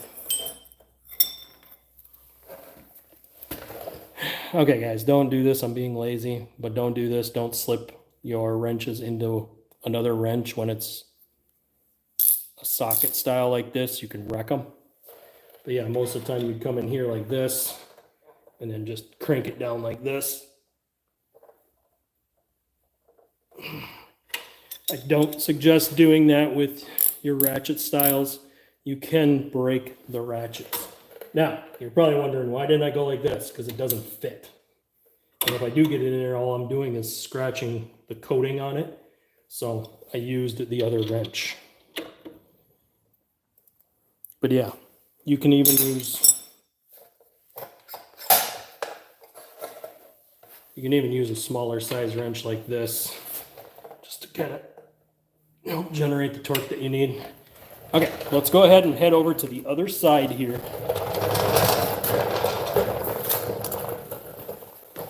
Oh, all right, everybody, we've been on stream for an hour and a half. We got 2 likes. Come on, guys, let's get the likes up a little bit more.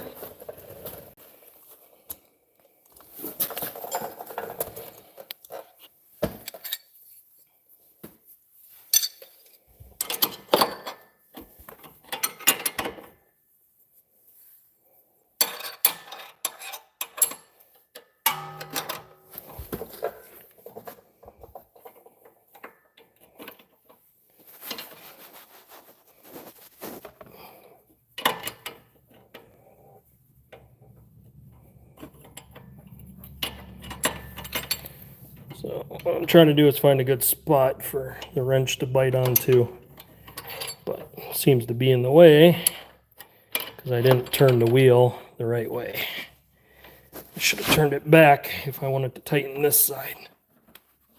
I'm going to do that. I'm going to turn it back because I need to be able to get in there cleanly.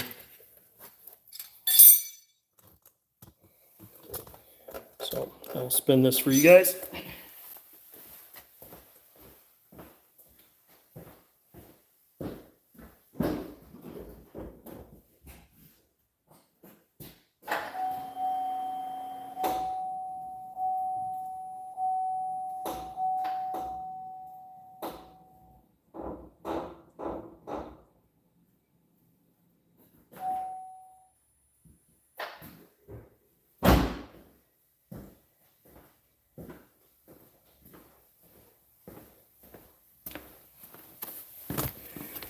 All right, so now I can get in here and tighten this up.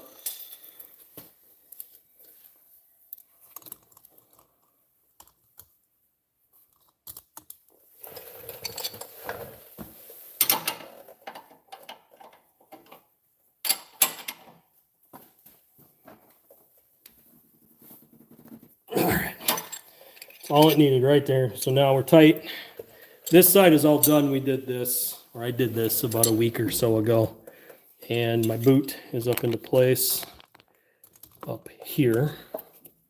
So this is up where it needs to be. We're all good with our shocks and struts. All right, everybody, this is what we've got for today. Is we did these struts. They really needed to be done. As you guys saw, they were in really bad shape. And it's important that you guys keep up on maintenance. This is a maintenance item. Struts and shocks wear out. Like we talked about earlier in this video, they can wear out anywhere from 50,000 all the way up to 100,000. And usually the service interval is about 75 to 100,000 miles. You should be putting in new struts. Again, if you notice that your tires are chopping, if you notice that your alignment's off, if you notice a vibration or anything not right, make sure you have your suspension checked, but know that if your struts are starting to get rusty, it's time for them to go. They've been in there too long. And that's kind of the main point of what we're doing here, is to try to maintain the vehicle the best we can. Now, I got this as a used vehicle, meaning that I knew there was going to be problems with it. I knew there was things that the maintenance probably wasn't done to the level that it needed to be done.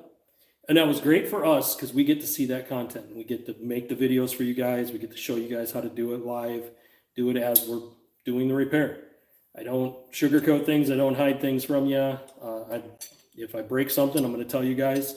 Sometimes I will have to stop that part of the project, figure out a way to get around the issue, and then I can come back in a different video and show you guys how to fix that.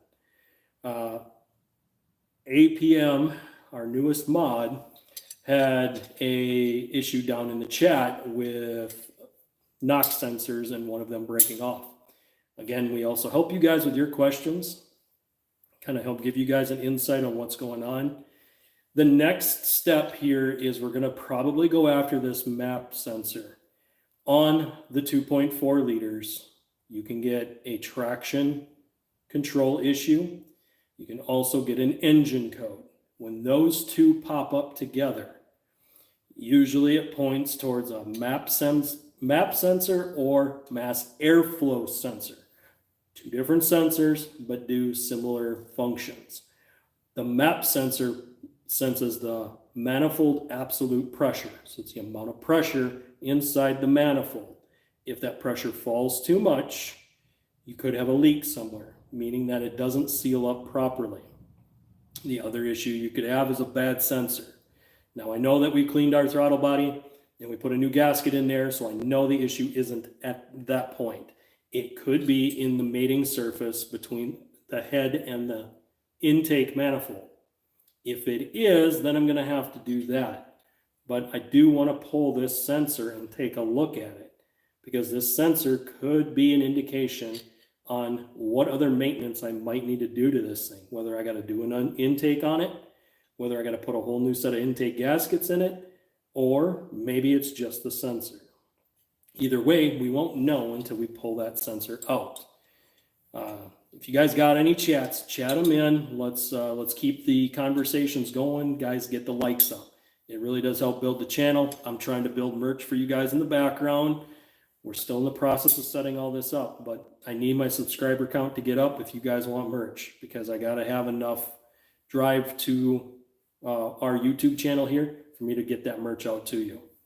We do this every Saturday at 1 p.m., guys. So the more engagement we get, the more this gets pushed in the algorithm, the more I can do for you guys.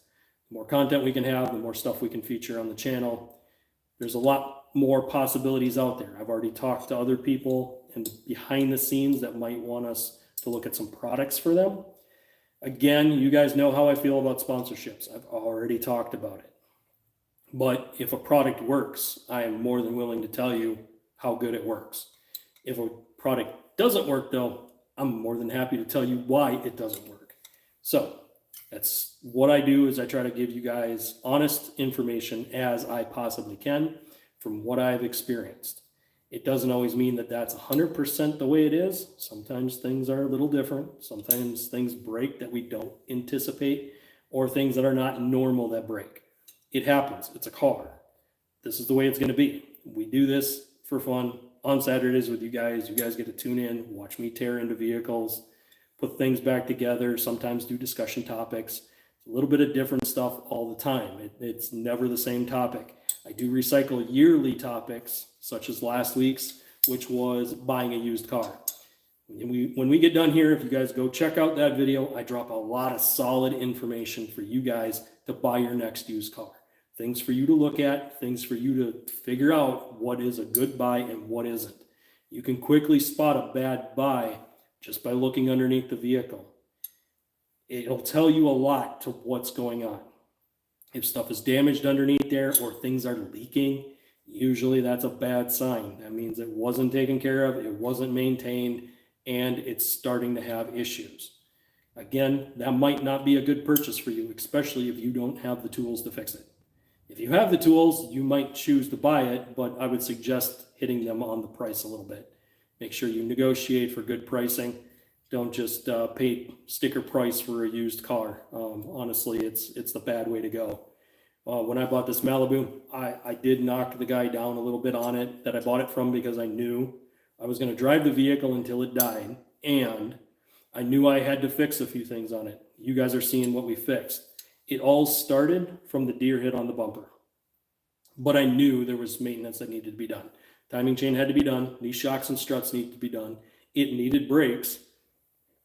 All of this we've done here on the channel. All of this we've done here with you guys. This vehicle has been start to finish with you guys on this channel. So there is enough content here that you guys can go back and check this stuff out.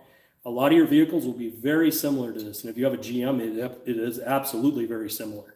Doesn't really matter if it's a truck or a car. Some of the trucks do have struts in them, meaning that you're going to have a similar strut situation. Bolts might be a different size, location might be slightly different, but they're going to be set up roughly the same. The only thing that may change is the location of the sway bar and how it's connected, and maybe the tie rod ends. That also might change slightly, but not super dramatic between the trucks and cars in the GM lineup. Now, I've done a lot of GM stuff. Guys, we got the Malibu. We've got Crimson Vortec, which is an 01 GMC Jimmy. We also have some foreign stuff. We got a Kia on the channel. We got a Toyota on the channel. So these are all stuff that we do projects on from time to time. I have done some stuff with the Toyota Tacoma. I've got some just standalone videos that I had edited way back in the day. I've gone live now because it's a lot more convenient for me to be able to do a live versus trying to do this any other way. Aim high. That is actually my producer, guys. Checking in. Love the hat. Yes, like I said, we're working on merch behind the scenes, guys. So if we get the likes up, get the subscribes up, get engagement down in the chat. Once we get our subscriber counts up good and we got some good flow and we got good stuff going, we're going to look at putting in a store and selling merch. This is one design of the hat. Like I said, we're going to do a modification so it won't have this big block here. The reason I did this is so that it's seeable on camera. We're going to flip this and it's not going to be this big piece here. It's just going to be the lettering. So it'll look similar to this, just it'll be smaller and not as big. Again, I did that to show you guys on camera. And here's the shirt. So here's the back of the shirt, guys. And we're going to do that same thing on that we were talking on the hat, and we'll be done here as well. So again, guys, we got a lot going on. We're trying to build this channel this year. We're really trying to take off and really grow. I'm putting a lot of time, energy, and effort into this channel. I'm taking time away from my family to be able to do this. So it really means a lot to me for you guys to engage and be engaged in this content. It really does help the channel grow, and it helps us push in the algorithm. The more we get pushed, the more we can do. All right, let's go ahead and get that cover off, because that cover is where we're going to start to figure out where this sensor is and how to get it out. Also, we're going to have to take a few things apart to get in here. So I think I'm going to switch you guys up on a different pod setup, because this vehicle is up a little too high for me to use my long stand. And you guys are on my long stand right now, but I think I'm going to have to switch you guys to the short stand just to position you guys in there so you can see what I'm doing.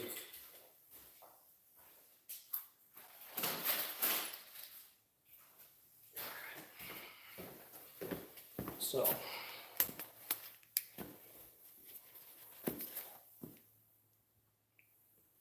give me just a bit, guys. I want to transition you to my other stand.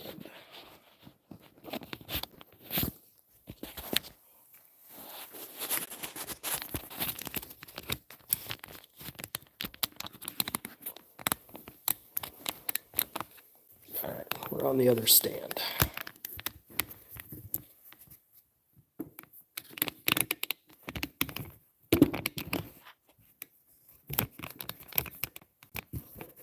Trying to find a good spot to set you guys so you can see where this is. APM Auto just got the front sensor out with a hammer and chisel. No Loctite. Okay, so I'm going to ask is how cheap are these sensors? Are they actual like AC Delco or Delphi? And if they're not, are you putting that brand back in there? Because if you don't, you could run into some trouble.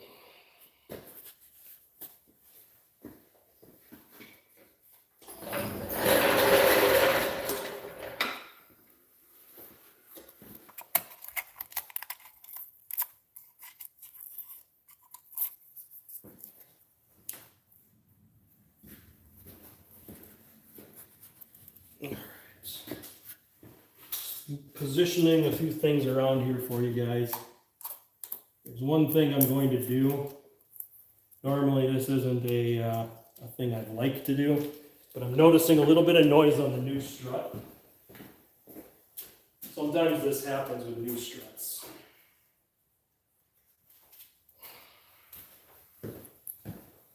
You guys will see me on the other side, but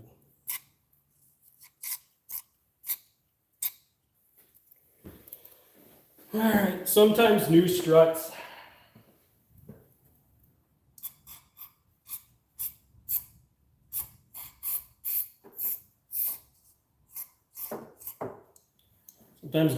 need a little bit of help.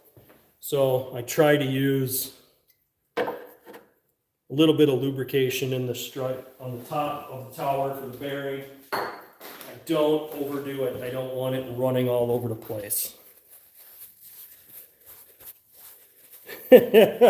Oh, my producer, I want one. Okay. Yeah, I'm going to be doing some reels for you guys with some of the merch, so I will be doing that here probably later today.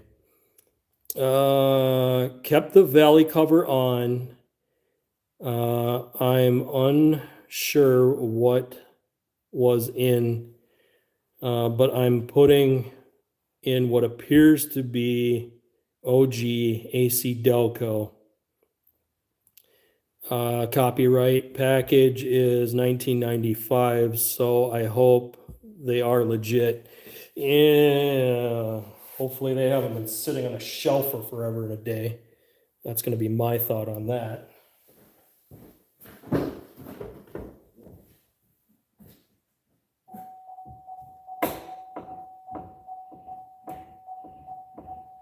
So what I'm doing is I'm just working the wheel back and forth, guys. I just wanted to work some of that liquid down in there.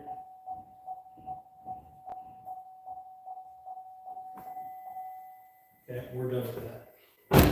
So yeah, I was just working that back and forth to kind of get the strut tower to loosen up a bit. It won't make noises once it gets pressure on it. I hope they work, LOL. Yeah, the only thing I could say is that, you know, you could try to get AC Delcos, like fresh ones, but then again, who knows how long they've been sitting on a shelf too, especially if it's an older model vehicle. So for this, I got to remove my oil cap. We have a set screw right here, a flat head. So I got to go in, loosen up that flat head for around here. And then I also have to take off this. Then I can pop this cover up and that'll give us access to our sensor.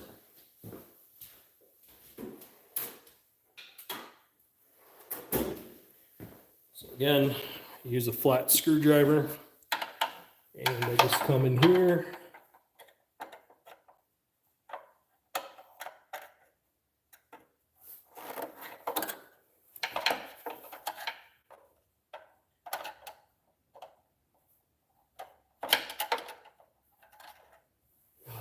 This thing only gives you a little peephole to see where the screw is. So you're kind of fishing blind because you got no way to get behind there.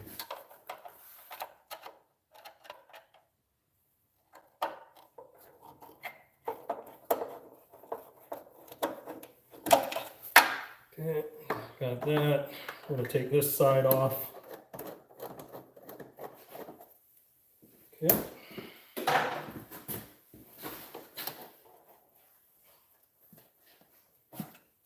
This, that. I loosened that up far enough. Yeah, I did. It just does not like coming up. Holy bunch.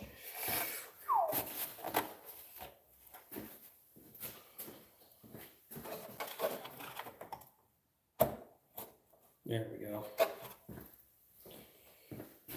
Sometimes you got to go from the side and then slowly wiggle it up.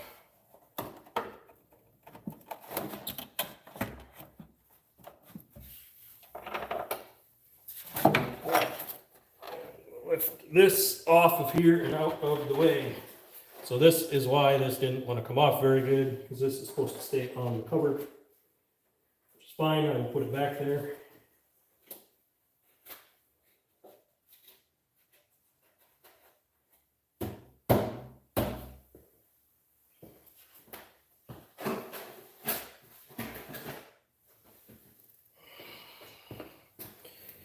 All right.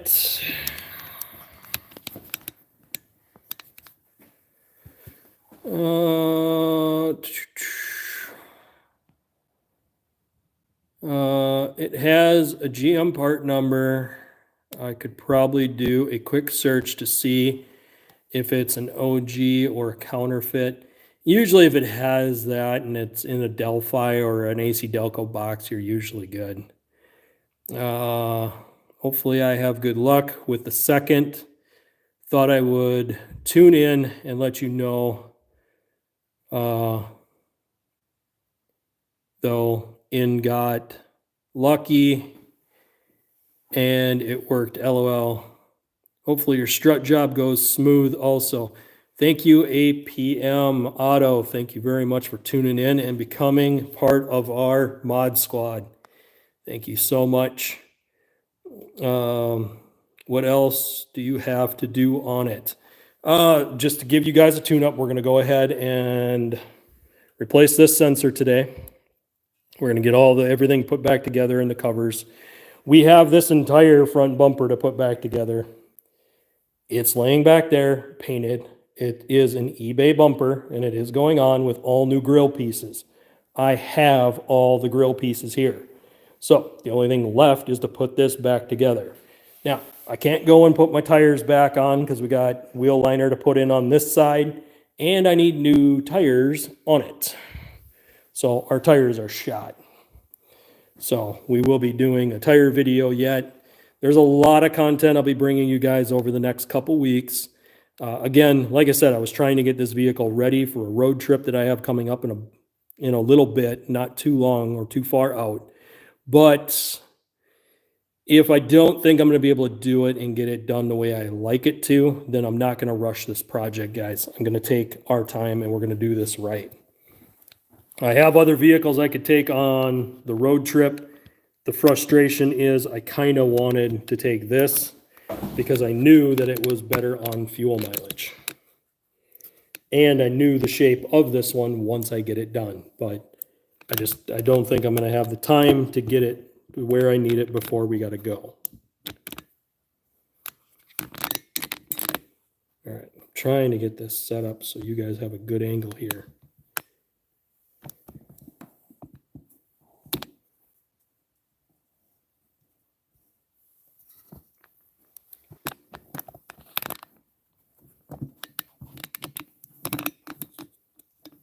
There we go.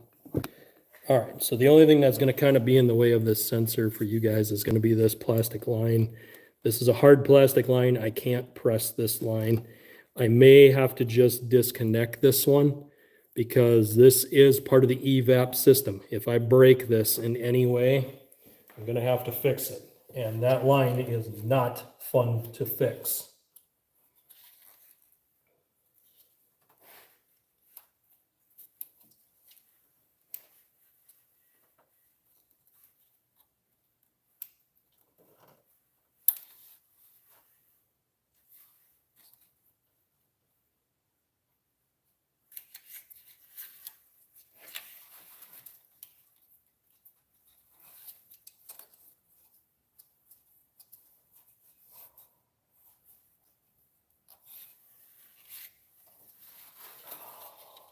Seriously.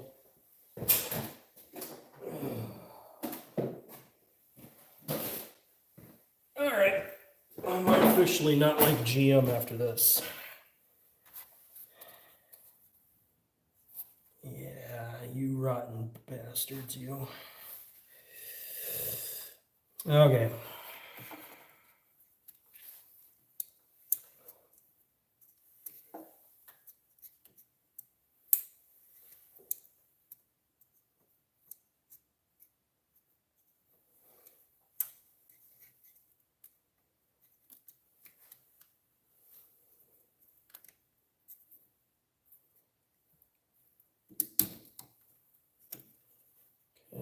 So I'm carefully just trying to take this line off. I don't want to get aggressive with this at all.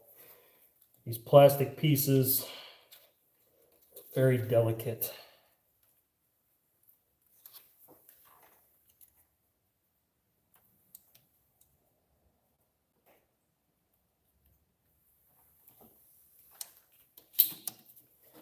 Okay, take this line out of the way. Here is our sensor. And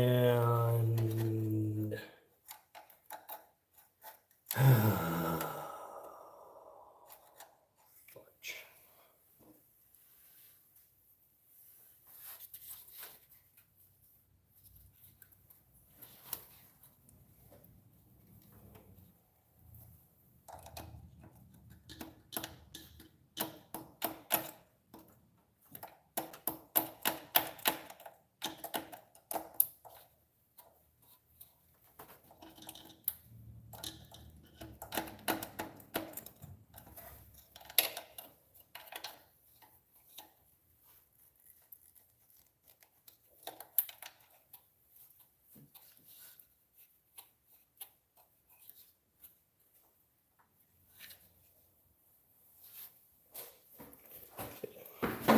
Some of this clip stuff, guys, is a little tedious because you have to really go slow in order to see it. You can't rush this. I'm going to bring you guys in so you guys can see what I'm looking at. So after we removed the line that goes across here, these two clips are what holds this sensor in place, meaning if you break these, you're going to have to replace this plastic intake. So you don't want to break that. The other thing is we want to get this clip off. But once we slide this out of here, we slide this up, this should come out of here. And then we got to get this wire off. I want to do this wire first. So I want to get that wire out of there before I take it out of here. Because when this comes up, I don't want this wire to be restricted against the sensor, just in case it comes up kind of weird. I don't want it to pull this sensor to where it's going to break those tabs.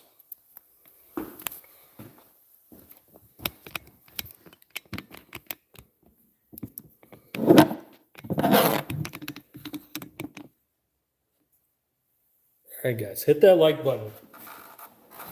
Make sure you guys subscribe. We're trying to grow this channel this year. Please help us to reach our goal. And we are working on merch, guys, for you guys for the future. So make sure you guys like, subscribe. And don't ask for super chats or donations. So all the little bits that you guys can do to help push this content really does help grow the channel.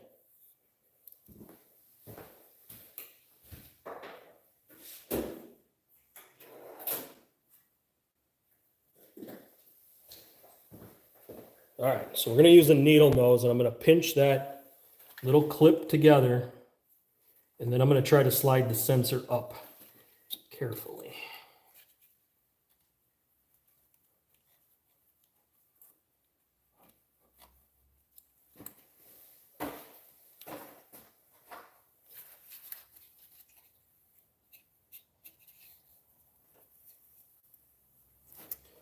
I'm going to use a flat screwdriver to kind of walk it up.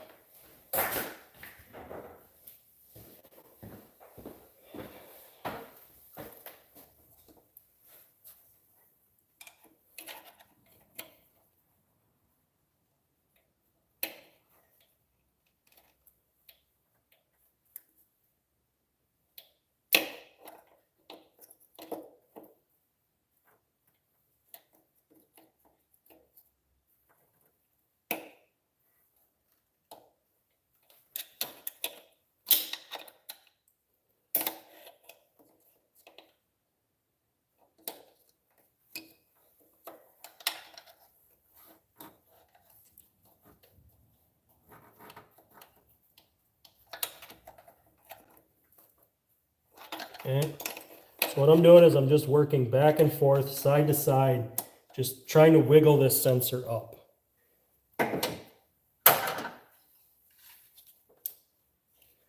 show you guys the sensor here in just a little bit. There we go, and we got it without breaking anything. That's really good. All right, so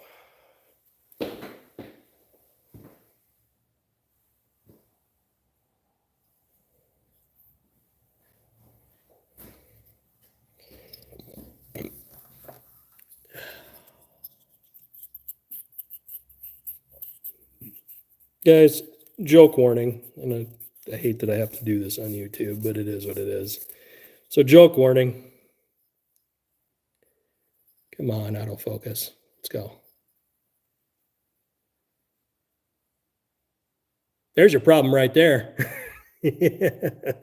No, this just tells me this is the original sensor. That's all this is. It's held in up here. There is no bolt through here. So it just slides down into place. This seal is what seals this up. And if this seal fails and allows vacuum pressure to get by, it's going to trip this sensor. Not only that, but if this sensor gets a bunch of dirt and debris in it, then this sensor could get plugged and not read properly. Always make sure you check the amount of prongs you have inside the sensor and make sure that you compare it to the new one, that everything looks the same. So let me grab that sensor quick.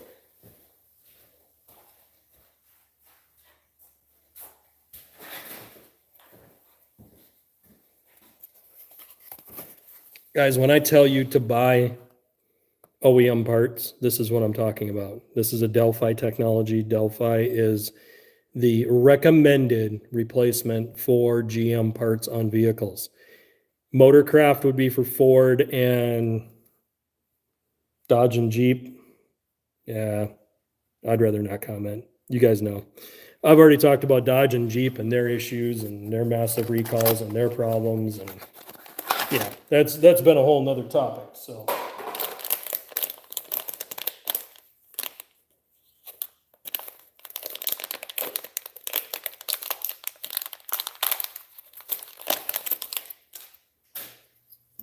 all right, so new sensor, new seal. That seal does not look squished and flattened like this one does. This one, you can barely see that seal. It's so squished flat that this could have been allowing air to slip by. Now, we may put a little bit of lubricant on it just so that it does slide in somewhat easy, but we want something that's going to dry up. So we could use a light amount of WD-40 around this. We do not want to use any grease. We don't want grease to slip into that sensor. If we're going to put anything on here, we're going to spray it onto a rag or our finger and just wipe the O-ring here. That's it. We do not want to get carried away and spray this all over the place.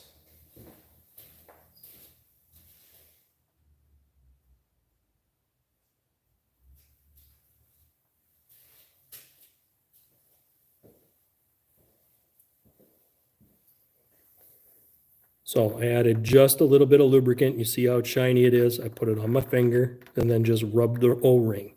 Not down in there and not getting anything down inside that sensor. So I'm going to place it back in place where the old one was. And then I have to slide this down onto there.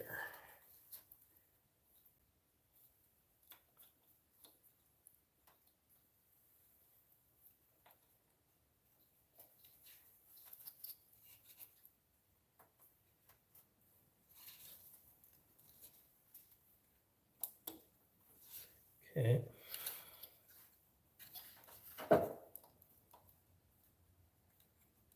All right, we're going to wiggle it down until it seats.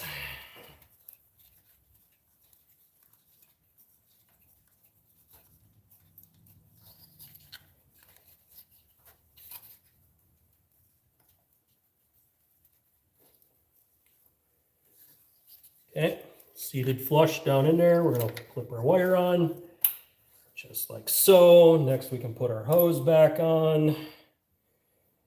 And we want to route our hose the right way.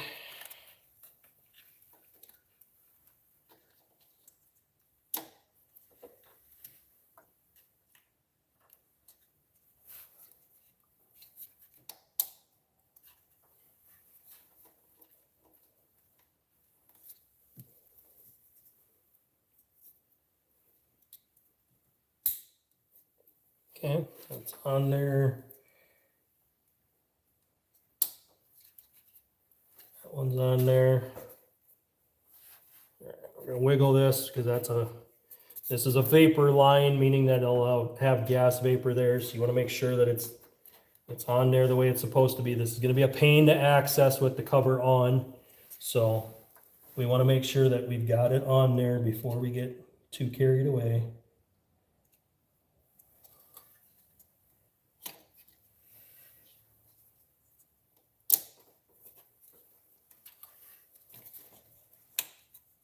Okay, now it finally went down on there and clipped into place. So there's a little tab right here. Let me bring you in so you can see that tab.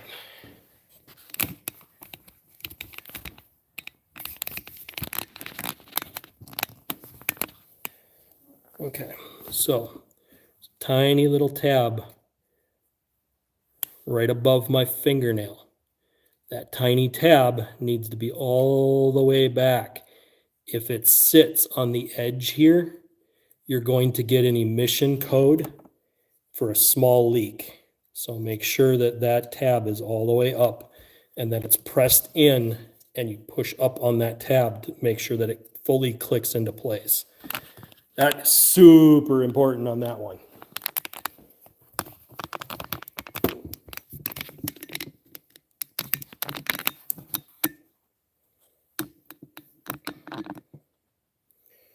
All right, I think we're ready to get this cover put back on, guys. That sensor was pretty basic.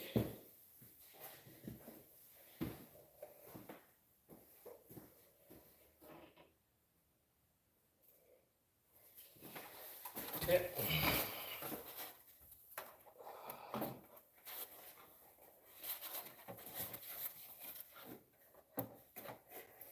Okay, so how I do this is I line up the back.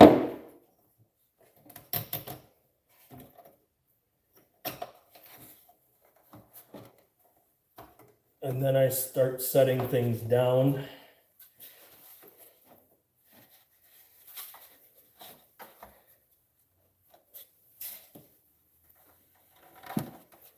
Okay.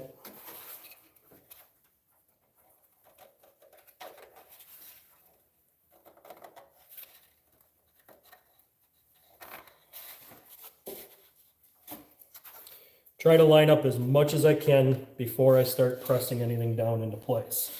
Because if the cover doesn't sit flat, then it's not going to seal up properly and you're going to get another code right there. Okay, so it's fighting me. We're going to redo this. I'm going to line this up. And then we're going to wiggle this down a little bit.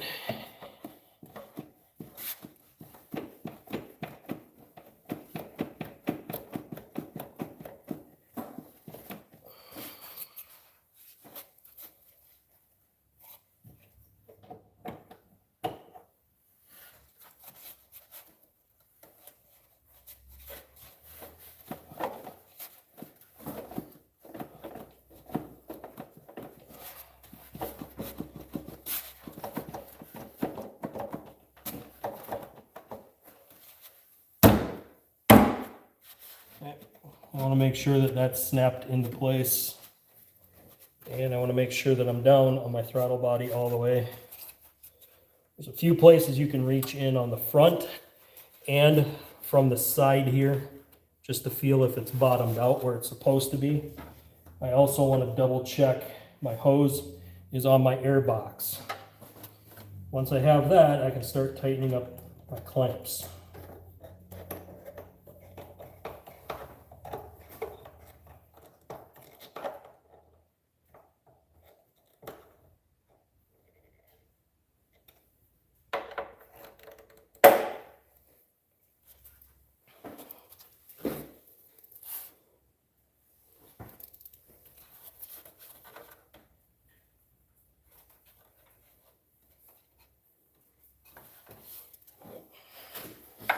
Again, this one is the pain because you got to come in from the side and you're doing this blind.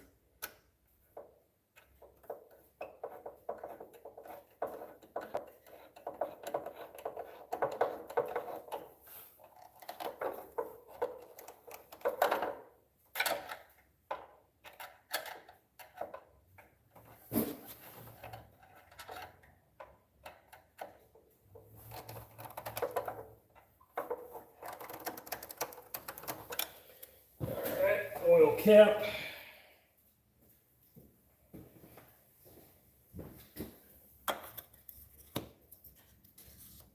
Boom. Guys, and just like that, we've replaced the map sensor on this vehicle. Manifold absolute pressure. Let me switch you guys back over to my other stand.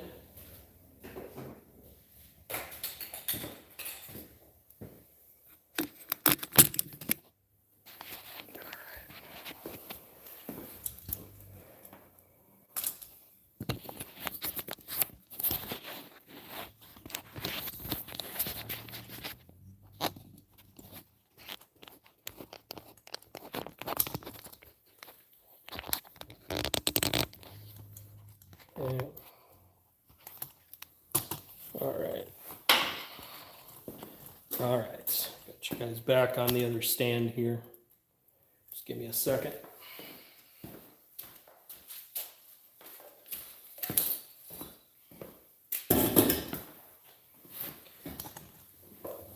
All right, everybody. If you guys got any questions, now is the time to chat them in. They don't have to be a super chat. We will read them on screen, help you guys answer your questions. I'll also kind of give you guys a rundown of what we've done today. Next week, I'll give you guys, in just a little bit, I'll give you guys some hint to what's going to be happening for next week and kind of where this project is headed over the next couple weeks. There is one more project we could probably do today, and I might do that, which is putting the liners in on the passenger side. I already did the one on the driver's side, but I could get that one tied up, because that would kind of help us get this project going a little bit better.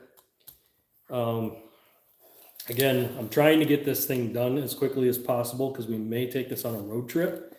But if I don't feel like I can do it at a good enough pace and then be able to keep the content coming to you guys the way I want, I might choose to say, okay, we're just not going to take this vehicle on that particular trip. And I'm just going to let the content be what it be. I'm going to work that out behind the scenes with my producer and figure out if that's the right route to go with this before I just dive into this thing headlong. But we definitely wanted to get that sensor replaced because it threw a code. I wasn't going to let it go any longer. I want to make sure I get time to figure out exactly what's going on with this vehicle. When I bring this thing out and I'm driving it all the time, I don't want to have problems with it. Guys, we're also going to be doing some undercoating projects on this one, and we're going to do it ourselves. And it's going to be more of a durable undercoating. I've talked about this before. I might have done one or two videos way back in the day, but we're going to go ahead and do one on this. And I'm going to show you guys exactly what we're going to use for that. It's really important that we kind of build this up and get this channel going, guys. I'd love to get merch out to you guys, but we got to get there. We need enough engagement on the channel. I need to be able to make sure that each live we're doing really good. We're drawing new people in. We're getting the channel built up. For my mod squad, guys, reach out to people you know. Get the content out there. Help, push the channel. Guys, my mods mean a lot to me. You guys have valuable information. You guys have shared it on the chats. You guys have helped other people. So you guys mean a lot to me. So when you guys help push the channel, it really does kind of help build things. At some point, I do want to do a promotion just for my mod squads. So that is something I'm looking into as well for the future. It's not something I can do right now, but it is something I'm looking at. Again, we're going to work to kind of build this community and build this up so that we can do other stuff for you guys and we can help bring more content. And the goal, again, guys, I've been doing this for quite a while. Not just the turning wrenches. I've also been here on YouTube for since February of 2019. So I've been here since then. You guys have seen a lot of vehicles on the channel. You guys have seen Crimson Hemi, which was a 08 Dodge Ram. We've had a Saturn SC1. That one didn't get as much airtime, but that one I did a motor build on. So that's why Crimson Vortec doing the motor build It's going to be really good for you guys. You guys are going to see exactly how to take a stock engine and make it better. You're going to be able to unlock horsepower out of a stock engine because there are certain things that the manufacturer has done or has not done that aids to the engine wearing out prematurely. Also, they use it to restrict horsepower. Back in the day, a lot of them have restricted horsepower for certain reasons. Most of those reasons revolve around fuel mileage. back in the day, the only way they could get fuel mileage is not using turbos, not using superchargers, and lowering compression. When you lower an engine's compression, it doesn't take as much to ignite the fuel. It also doesn't need much to do a rotation on the engine. Higher compression means that it requires more force from the ignition system in order to make it run properly. Now, that's only true if you do not balance the engine. When you balance the engine, you get more performance out of it. It actually runs better, runs smoother, runs cleaner, because you're getting more of a complete burn. That's why a lot of the newer ones have gone to higher compression, but there's a caveat, because a lot of them are running turbos. They keep the compression ratio pretty much at a level spot, because if they bump high compression, they don't have the air or room for the air inside the cylinder. If you don't have a place for that air to go, then it's going to go somewhere, usually through a head gasket. If you're running turbos or you're running superchargers and you're blowing head gaskets, that's your reason why. You have too much compression and not enough room for that air. So when you reach your higher RPMs, you're building too much cylinder pressure and blowing out the head gasket. Guys, I just dropped a solid piece of information for you guys who build cars, for you guys who like to do performance stuff. This is a lesson that a friend of mine had to learn the hard way, because he built an engine, and the whole point of him building that engine was to build and get more horsepower. He went and slapped a Pro Charger on a high compression engine. He kept blowing gaskets and couldn't figure out why, until I flat out called him out on it and said, stop doing that. I said, every time you hit the high RPMs, you're just blowing the head gaskets out because you have no room for the air to go. So usually on a stock 4.3, guys, you could put a small supercharger or a turbo to it and not have to do anything to that engine and get horsepower other than increase your fuel. Again, if you don't have a good tuner, you're not going to be able to increase the fuel, which means you're not going to get the horsepower, which means you're going to run the motor lean and you could burn the motor out. So more air, you need to add more fuel. Again, there's a certain, what they call a stoichiometric reading. That stoichiometric has to remain pretty close to the same at all times whenever that engine's running. And the reason for that is that's what it needs to be able to burn that fuel properly. If you fall short of the stoichiometric, let's say you're around the 12, you're running lean. If you run over the stoichiometric, no, you're running rich, down. Yeah. So when you run down, for every 11 parts of air, you have 1 part of fuel, meaning that you don't have as much air. When you go the other way, APM just said it right there, guys, right there in the chat. He just said it. Stoichiometric is 14.7 to 1, meaning 14.7 parts of air to 1 part of fuel. That is your stoichiometric. And that is for gasoline engines. Now, diesels are different. They run a different measurement. And oftentimes in diesels, you can get more power by pumping more fuel into them. They usually rate their injectors by horsepower, not necessarily by pounds. Gas will rate them by pounds. Like, what pound is your injector? You can run different injector pounds based on what you're doing. I had a street car that I was running 36-pound injectors on a somewhat mild built 302. The mild build also had a cam in it. The cam was not a huge cam, but it was enough that it was choppy, meaning if you let the clutch out at the wrong time, it would kill the car.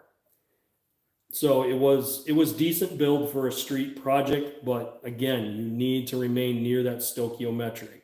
When you go down on that number, you start running rich. When you go up on that number, you start running lean. So when you get more air per the fuel, you're going to get lean, it's going to get hot, and you're going to burn up rings. You could also cause an issue where it gets so hot that it'll lock the rings in the cylinder, causing you to break a connecting rod.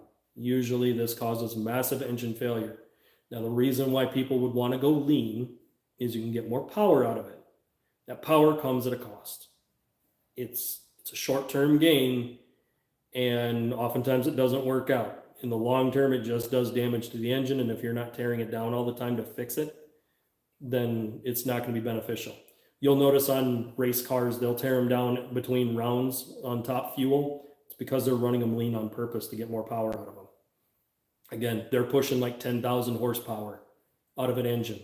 Nearly, over 1,000 to 1,200 horsepower per cylinder is what the top fuels are running. It's crazy.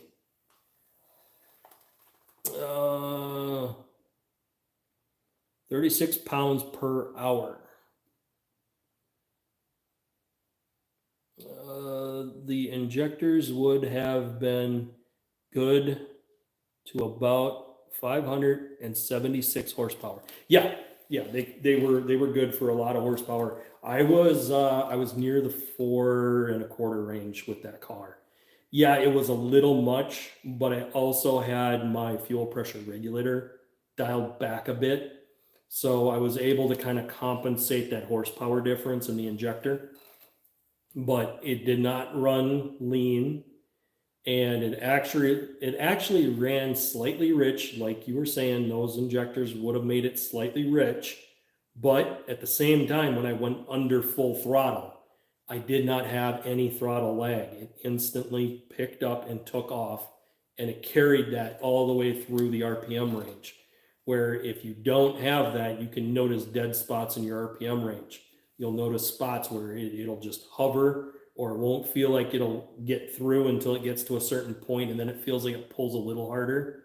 But whenever you have a dead spot, usually that means that you have something wrong in the fuel mapping.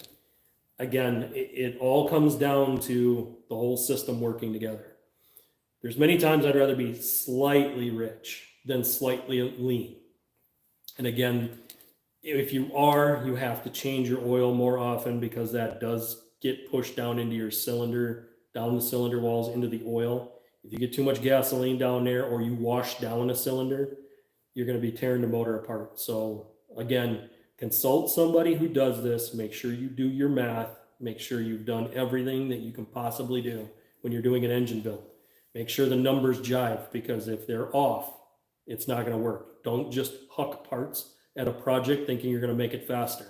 That's not how it works. You have to have the right injectors with the right tune-up in order to get there. I got that with my Yukon. Shouldn't be running stock injectors with an aftermarket cam, LOL. Yeah, you shouldn't be running stock injectors on that. You should probably be running a little bit bigger injector, or try to get an adjustable fuel pressure regulator and try to bump the pressure up. You can cheat it with a pressure regulator, an adjustable one, but just know if you're pushing too much pressure to the rail, you could blow seals out or possibly damage an injector by locking it up. If that happens, you're going to notice a massive misfire right away, and hopefully it doesn't do internal damage to rings or pistons. I've heard of people blowing holes in pistons because they don't have it set right, and then all of a sudden the injector fails. And depending on which injector setups you got, when they fail, sometimes they blow their guts down into the cylinder, and then they sit there and bounce around in there, and they score up the piston, they score up the head, and they gouge the block up.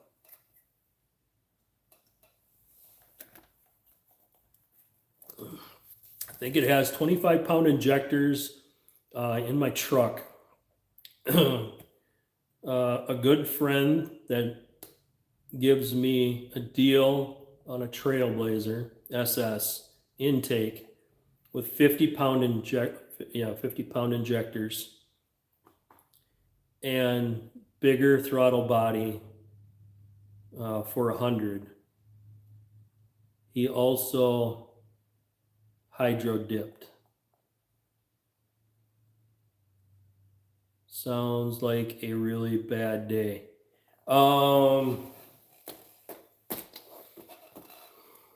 If you were to switch all that stuff in there, you'd have a long day, I can tell you that, because you're going to be probably pulling the intake more than what you want. Depending on your setup that you got now, you might be fighting to get a lot of that stuff out of there.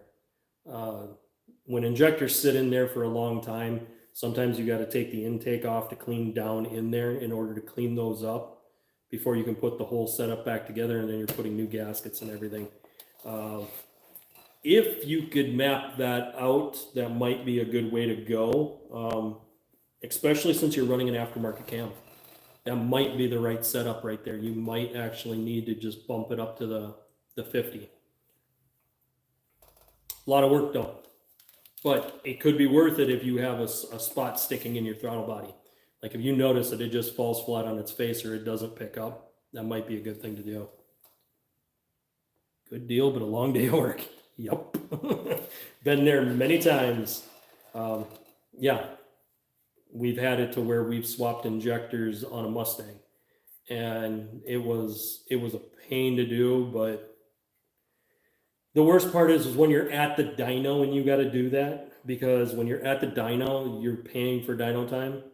And if you've noticed that your injectors are they can't keep up, they're falling short, you're going to have to jerk those injectors out. And oftentimes we would bring injectors in boxes.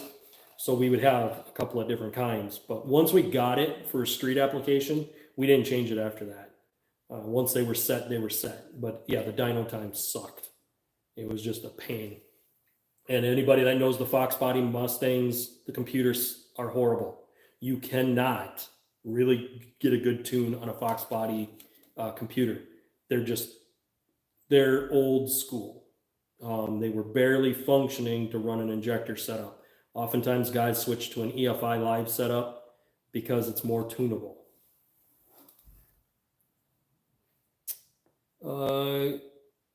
You can hear it when it breaks up around 4K.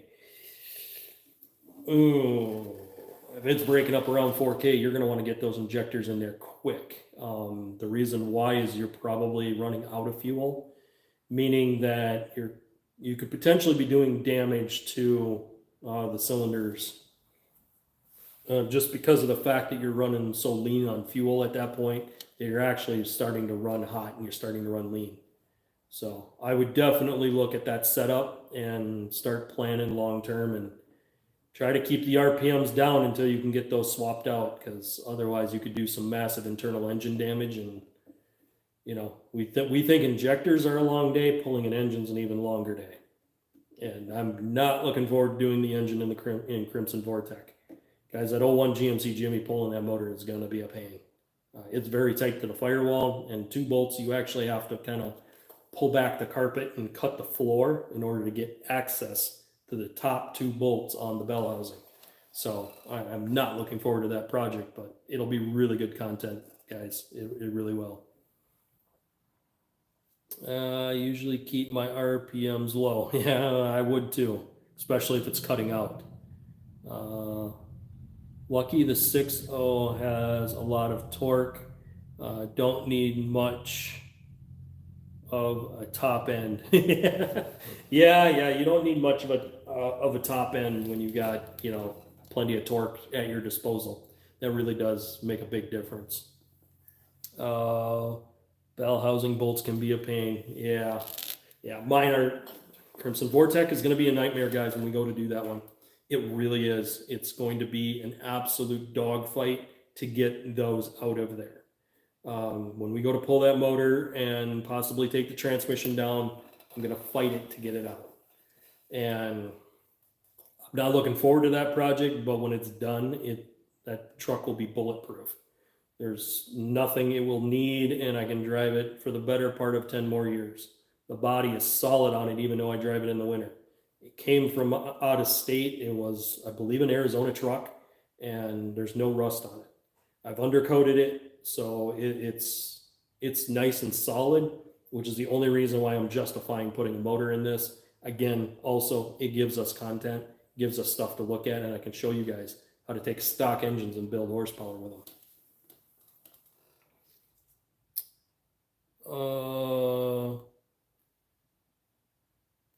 Them bell housing bolts can be a pain. The top two, yep. That's why they peel the carpet back. They cut the floorboards because there's actual cutouts where those bolts are. You take a die grinder and cut those out, and then you can just reach right in at the bolt and loosen it up and pull it right out.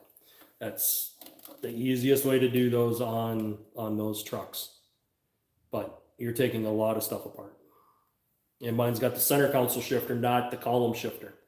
So I got to take my whole center console apart, probably pull both seats just to be able to pull the carpet back. So yeah, big job. Or if it's a transverse mount, the bolts by the tail housing.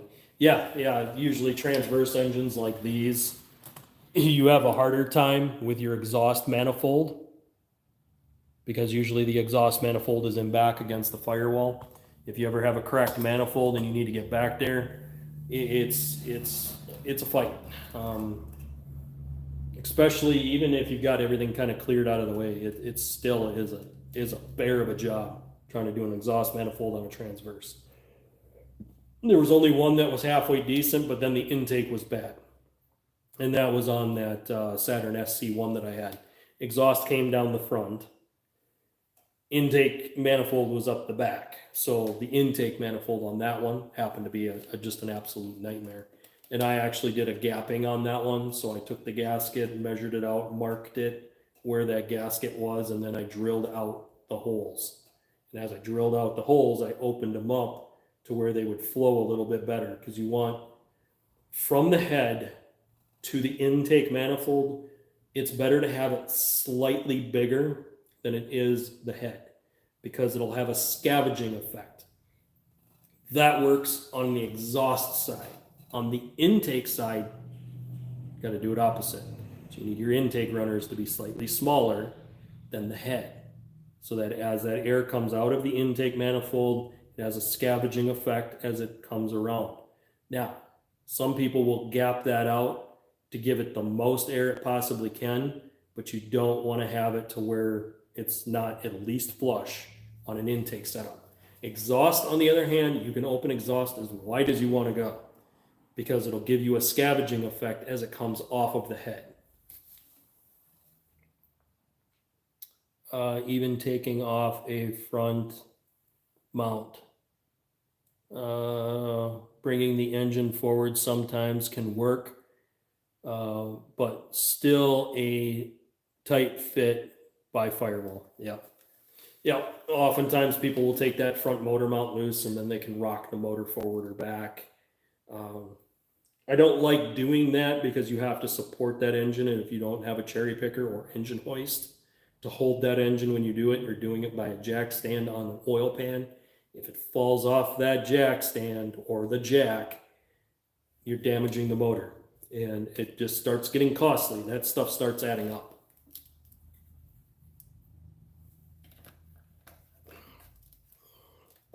Guys, thank you for tuning in on this Saturday. This has been a pretty good live. We've gone quite a while today. Done a few projects. I got way more to do, guys. There's a lot to get this car done. There's a lot with the bumper cover, the wheel liner, the rims, the tires. Tires got to get done. At some point, we're going to have to do a tire video. I know I've done one in the past, but I need to update it because the last one I did was probably a few years ago. Tire prices have changed quite a bit, and kind of how they work have changed a little bit. We used to just throw valve stems in it and not care. Now we got tire pressure sensors, and we need to do that project properly. And in order to do that properly, it's important that we we know exactly what we're doing with that, and I will cover that all in that video. So guys, don't worry about that part of it. If you guys like the merch, please hit that like button, hit the subscribe button.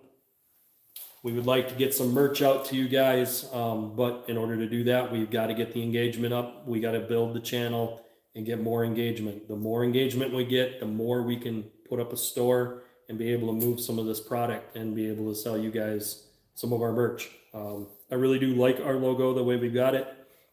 And if you're just tuning in for the first time, you'll start understanding the meaning behind all of it as we go on. I drop hints as we go. I make it pretty clear what we do here. It's all about automotive, and this is pretty much me giving back. Guys, I've spent a long time in this industry. I've done a lot of different things with cars, crazy amount of different stuff, and I'm always learning and growing and always looking towards the new technology and where things are headed. Some of it I don't like. I've done reels in the past about the EV trash. I can say this now, we've been going long enough, you know, EV is just absolute trash. As far as I'm concerned, it's the worst thing ever made, and they should stop pushing it. Now, whether or not they will, we'll have to wait and see. But I can tell you right now, GM has already doubled down, and I'm pretty pissed at GM about it. Ford actually pulled back. They knew that their EV, their Lightning pickups were not selling. They pulled them from the dealerships. Apparently, GM didn't learn that lesson, so they want to learn it themselves. So they're pushing forward with their EV Silverado and I believe their Volt. So again, they're going to try pushing EVs until they have to learn their lesson and get slapped in the hand when people don't buy them. Because honestly, they don't work outside of a major city. They're just not practical at all. I got a deal at Walmart for Goodyear Wranglers on clearance. It was $53 after tax. Sadly, there was only one. 31 10.5 by 15. Normal price was closer to 200. Yeah, sometimes you'll get really good deals. You just got to shop around, guys. Sometimes you'll get awesome deals. Another good place is to look on TireRack.com. Also, check out Discount Tire. I usually look on Discount Tire because I can get all the measurements of the tire. I don't buy low tread depth tires, ever. That is the worst thing you can do, is buy a low tread depth tire, because it's going to wear out faster and you'll just have to spend more money on tires. So usually I look for a tire with at least 10 thousandths or 10/32 of tread. Now, if I can get more than that, if I can get 12, I will. It's a little tougher to find those, but I do try. Most of them are usually 1/2 inch tread though. Usually 11/32 is pretty common for a tire. But yeah, there's ones out there that only have 8/32, guys. Do your homework on tires. Be careful what you buy, because it could come back to bite you. APM, EVs suck unless someone is using a bike, scooter, or RC toy. Yeah, I agree. I really do. I have said many not very nice things about EVs on my channel. I have been shadow banned up and down for it. That's why it's really important that we build the community and help grow this. Just, yeah, there's times and certain topics that I bring up, and lately I've been focusing on the project and not so much on the news, because the news drew too much attention in a negative way. It really kind of made it harder for me to get my content out. It throttled how much I could get out there. And I kind of dialed back on the news, but I made it very clear how I felt about EVs. And it has not changed, and it will not change. EVs are not for everyone. They are not designed to be used basically outside of a major city. They're just, the infrastructure's not there on any side of it. It's not. We don't have the charging grids for it. We don't have the charging stations for it. And it's too hard to go from one place to another without having to really map out your trip. I don't want to be restricted where I go. I don't. If I want to go someplace, I want to know, hey, there's a gas station pretty much on every corner, so I can figure out a way to get fuel. I don't want to worry about how I'm going to get a vehicle charged. It's not worth it to me. The potential fires are definitely not worth it to me. EV fires are horrible. You cannot put them out. The water does not work. It's an electrical fire and they have to foam them. Sometimes the foam doesn't work because the fire gets too hot because of the lithium in the fire. Metal fires are nasty, guys. So when you go from an electrical fire to a metal fires are very dangerous. I used to work in the scrap industry, and I can tell you guys, I've had trailers start on fire as I've been going down the highway. I've had to pull over and dump the load out because otherwise it was going to burn the truck up. So, not a fan of EVs at all. Never will be. I also can't justify spending $37,000 to replace a battery in a 10-year-old EV. I can't justify that. To me, it doesn't make any sense. You want me to spend $100,000 for an EV to turn around and have to put $37,000 into it in 10 years. I just bought 4 cars, and those were really good cars at that point. Now, they're not high-end luxury cars, no. But then again, we're not talking about the luxury cars. We're talking about what is supposed to be considered a daily driver car. We got some more here from APM. The tires are for my sandrail. Nice. We'll probably never wear them out.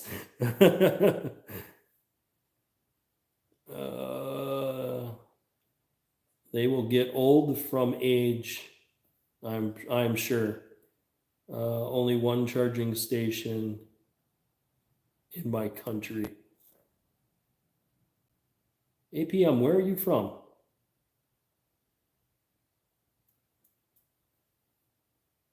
Or county? Yeah. You said you were from Michigan, I think. So yeah, as far as where I'm at,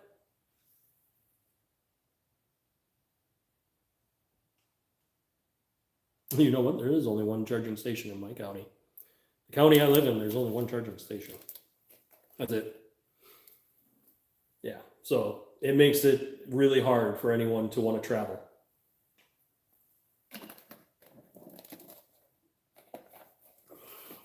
Michigan, yep. Tip of the thumb. The UP, huh? Yeah. Yeah, I know Michigan pretty good. I've got family over there, so I'm familiar. Yeah, your guys' roads are about as trashy as ours. So yeah, guys. I guess let me know. Do you guys want me to do the wheel liners yet today? I can do that. Comment down below or smash that like button. If you guys want me to do the wheel liners today, I'll slap those in quick. Lower UP thumb. Oh, okay. You're on the lower side, yeah. Yeah, our family is from the lower side too.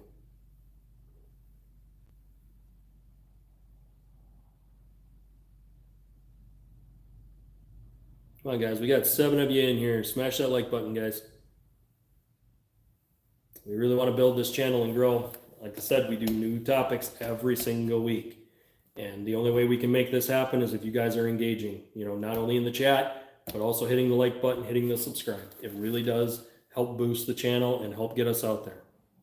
The more engagement we get, the more we can really focus on building a store for you guys. I would really like to get merch out there. I'd like to get hats and shirts and all this other stuff, but we can't do that if we don't have the engagement.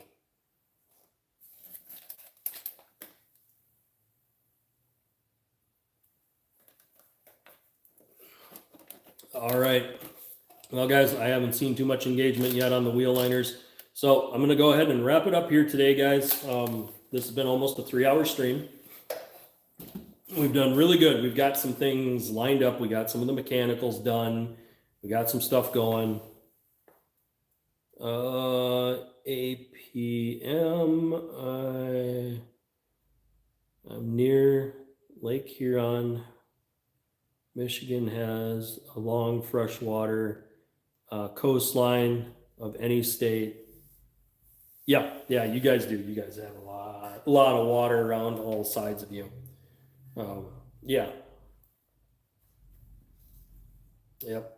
Which also makes it a pain to get into Michigan at times because unless you're coming in from the bottom or you go up through the top and deal with a whole bunch of that noise up there, it's hard to get around to it. Lake Michigan really does get in the way of getting to Michigan. So, especially if you're coming from the west. So, all right, guys, this has been a great live. Thank you guys for all your support. Again, always make sure you guys hit the like button, hit the subscribe button, share this content when you possibly can, and help get the word out there. We're really trying to grow, really trying to expand in this year. We're really trying to grow in 2025. Our goal is to get this content out. We do new topics every single week at 1 p.m. Central on Saturdays. Considering doing some specials, but we'll see how those go. We'll just kind of handle that as it goes. Again, guys, thank you for all the support today. Thank you, guys. Today was a really good video. We got a lot done. We got the struts in. We got everything locked down. We got our intake sensor put in. This thing should be ready to run. We just need to get the tires, the wheel liners, and the bumper put on, and then we can go ahead and set it down.